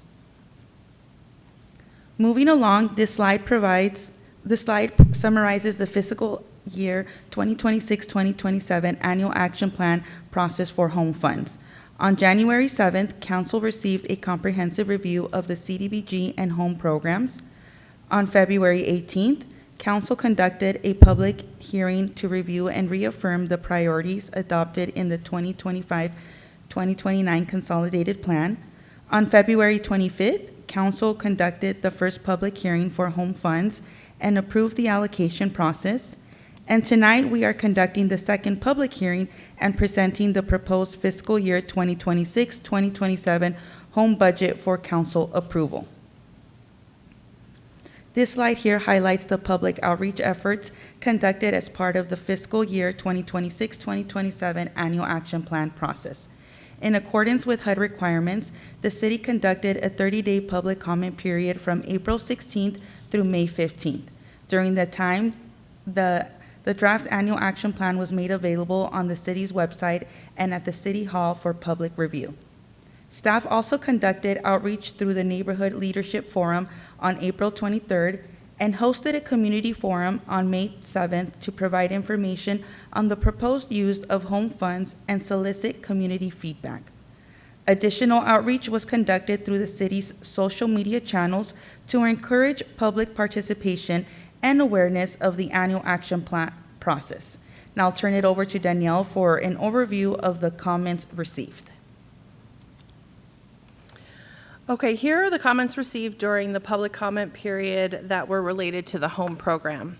So there was a recommendation to look at revising our housing policies, to focus on homelessness and prevention, to provide more education opportunities, to have a targeted investment strategy, meaning narrowing the focus of how we're using our dollars and to focus on potentially a specific priority, to expand the rental subsidy program, and to implement a means of measuring program effectiveness. So one thing I wanted to point out here regarding the last item, we are currently working on a strategy to report back more comprehensively on both our home and our CDBG programs, and we'll be presenting our proposed concept, which will probably be a dashboard of some sort, to the council in August, September timeframe. That is in line with when we provide our accomplishment data to HUD. So we will have that information, we'll have the year end, and we'll have all that information available to us. Lastly, I just want to note that these comments will be included as part of the fiscal year 26-27 action plan document that does get submitted to HUD. And then here we have the remaining timeline. We are at the end of the process. So next week we'll return with the second public hearing for CDBG, where we'll be asking you to approve the actual budgets for our subrecipients and our admin. And then we will submit the action plan to HUD. The deadline to submit it is in August, but obviously we're finishing up this process a little bit early this year. So we expect to have it submitted to HUD by the end of June. This concludes our presentation. We have some questions here on this slide to help guide our discussion once we close the public hearing. And then we would just like to know how you, if you have any feedback on the process, how you like the process this year, if there's anything you would like to add, change for future years. Thank you. Do we have any public comments? None. Okay, I'll close the public hearing and open it up for discussion. Thank you so much, Norma and Danielle, for the presentation. So I know I've received, I know this has been like, we've brought this forward a few times, so thank you for all the work you've put into it. I know it's been a lot of work. I have received some recommendations, in written emails and things like that. Was that able to be incorporated into, were any of those recommendations incorporated in any way? If we go back to that public comment, these are the comments that came out of that May meeting and prior to that? These are the comments that came out of the public meeting in May, yes, and then also letters, information, emails that we received through the public comment period. So throughout the process? Yes. Okay, so we have, focus on homelessness and homelessness prevention, provide education on housing issues. There were additional, I'm sorry to interrupt you. There were additional comments on those that were submitted, but they were specific to CDBG, so we'll be discussing those next week. Thank you for that clarification. So we did expand the rental subsidy program. I thought, and we're going to do that for 3 years, right? At that amount? For an undetermined amount of time. Okay, got it. Yeah. And it's still at 500? $500 a month, yes. Okay. I know there was comment about expanding it, but that means you serve less people. So did we ever finally settle on colleagues on to just stay with the 500 or try to increase that? I thought we increased it, right? Because it was 300 before. I think the initial discussion was higher. We were considering 1,000. Okay, so that was the compromise? And then the 500, I think. Thank you for reminding me. Was that We've had lots of discussions. Okay, so that's okay. So we're gonna try 500 this year, and if next year we need to expand that, we can see how it went with the 500. Because I remember we were trying to increase it. Thank you.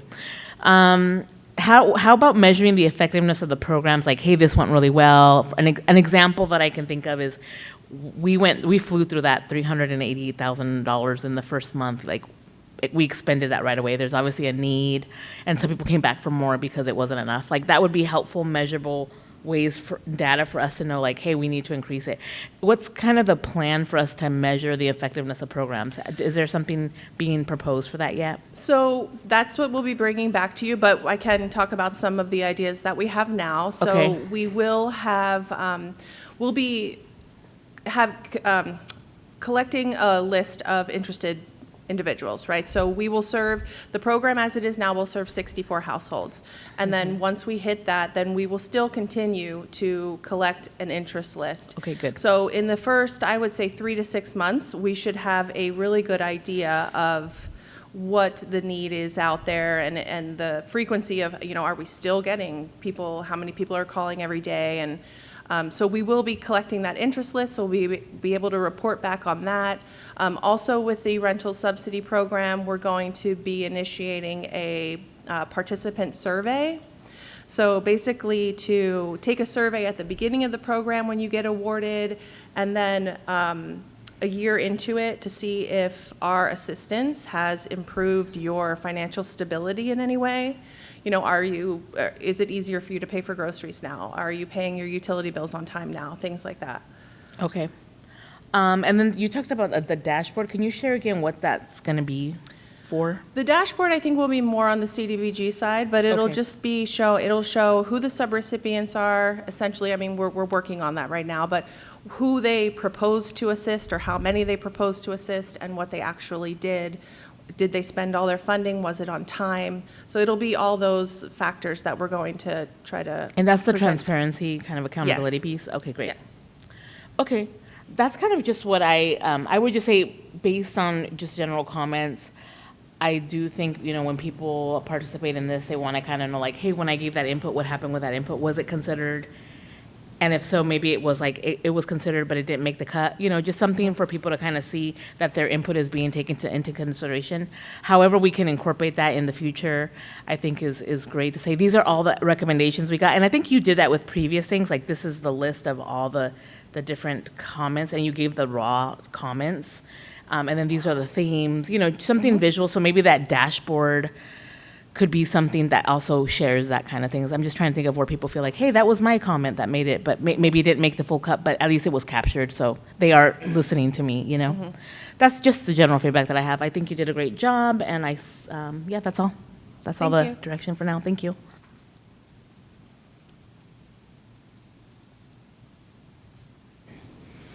Yes, great presentation, and I'm really grateful that we're able to help 64 households. So with the application process, can you remind me, are we taking applications now, or has it been closed? Not quite yet. We're about to kick off the program, so in the Okay. next, probably the week after next, you'll see the social media posts go out. So this is the expanded program. And then we will announce that the applications will be available online June 19th. June 19th. And we'll be accepting them July 13th. Okay. And we're giving that window of time just so that people have enough time to reach out to us, ask questions, because there are a lot of documents that you have to provide. So we want to give enough time so that people can submit complete applications, and it's an efficient process for both them and us. Mm-hmm. So it's going to be on social media, you said, and the website. Would it be possible to also get it in the Times Advocate or some of the Latino newspapers? We can do a public notice. Yeah, we can do a that'd be good, in both English and Spanish. Mhm. Okay, this is so good, especially at a time like this with everything, with gas just going back up, right? So thank you for your presentation. I appreciate you. Mhm. You need a motion, right? Correct. Yeah. I'll move to approve resolution number 2026-98. Any further discussion or comments? If not, please vote. Voting is open. Motion approved. 5-0. Did we get to everything on the agenda? We did. And then Thank you Mayor- both. Yeah, thank you. And Mayor White, prior to moving forward on the consent calendar, it was noted earlier that there were two items that were that reflected no votes from Councilmember Martinez and Deputy Mayor Garcia, and that is not correct. Those were actually voted 5-0 at the May 13th meeting. So, just want to state for the Yeah, I record. And then- confused those with No something problem. totally So those different. items are all unanimously approved. Just to let you know. Does anybody have anything So they'd I'll like to keep 'em, add? yeah. So, yeah, I'll keep, so it'll show the correct. It even reflects though a we 5-0 verbally vote. said Yeah. it. Correct. Does anybody have anything they want to add to a future agenda? If not, we'll start on this side, subcommittee reports, and go this way. Not too many this time. Let's see, I had it written down. So I was able to go to the Patio Playhouse has Mean Girls, and they've sold out of that show, which is pretty exciting. On Saturday, there's going to be a community resource fair at House of Prayer Church. There's going to be 40 organizations. It's free to the community. So come check out the community fair from 10 till 1 and visit the organizations there. And then we're having a 9 a.m. Saturday, we're having a ribbon cutting, right? We have a ribbon cutting. Is that happening this? No, the Creek Trail ribbon cutting, did that get moved? Sorry, did I get moved? Yeah, the Creek Trail ribbon cutting's been moved. Thank you. I need to remove that hold from my calendar. See, this is why I'm glad you're here, Chris. And then Memorial Day, I hope, I did attend the Memorial Day ceremony at Oak, at the cemetery on Oak Hill. It was a beautiful ceremony. And let's see, I think that's all. It's been like kind of a blur because it's been a couple weeks since we met. Yeah, that's all I have.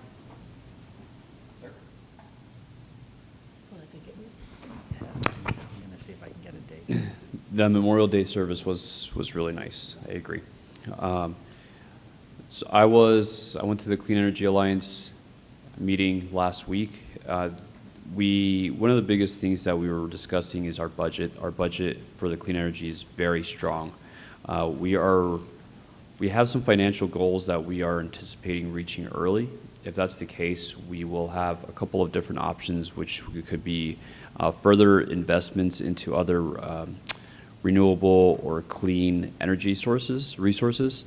Or the other option is potentially, and this is what I've been pushing for, is reducing the cost of energy.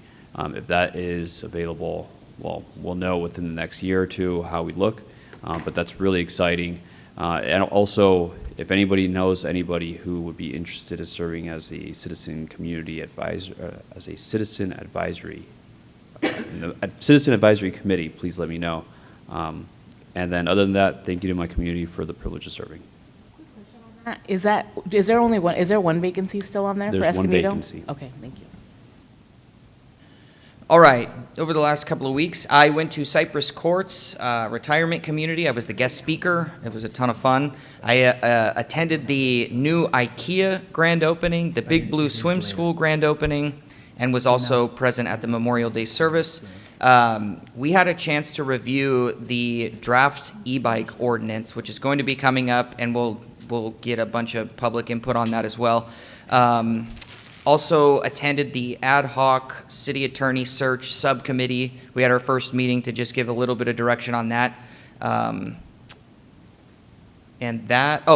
also went on a ride-along, and I recommend this to all four of my colleagues if possible. I went on a ride-along with the two outreach workers at Interfaith who are dedicated to the city of Escondido, and if you want to get a better idea of what things are like out there, that is a great opportunity that I think they would make and welcome to every one of you.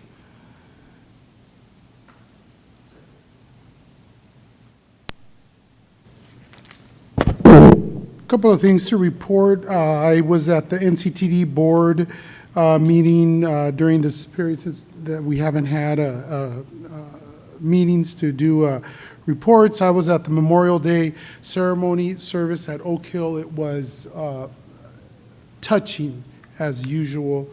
I had a National League of Cities meeting also.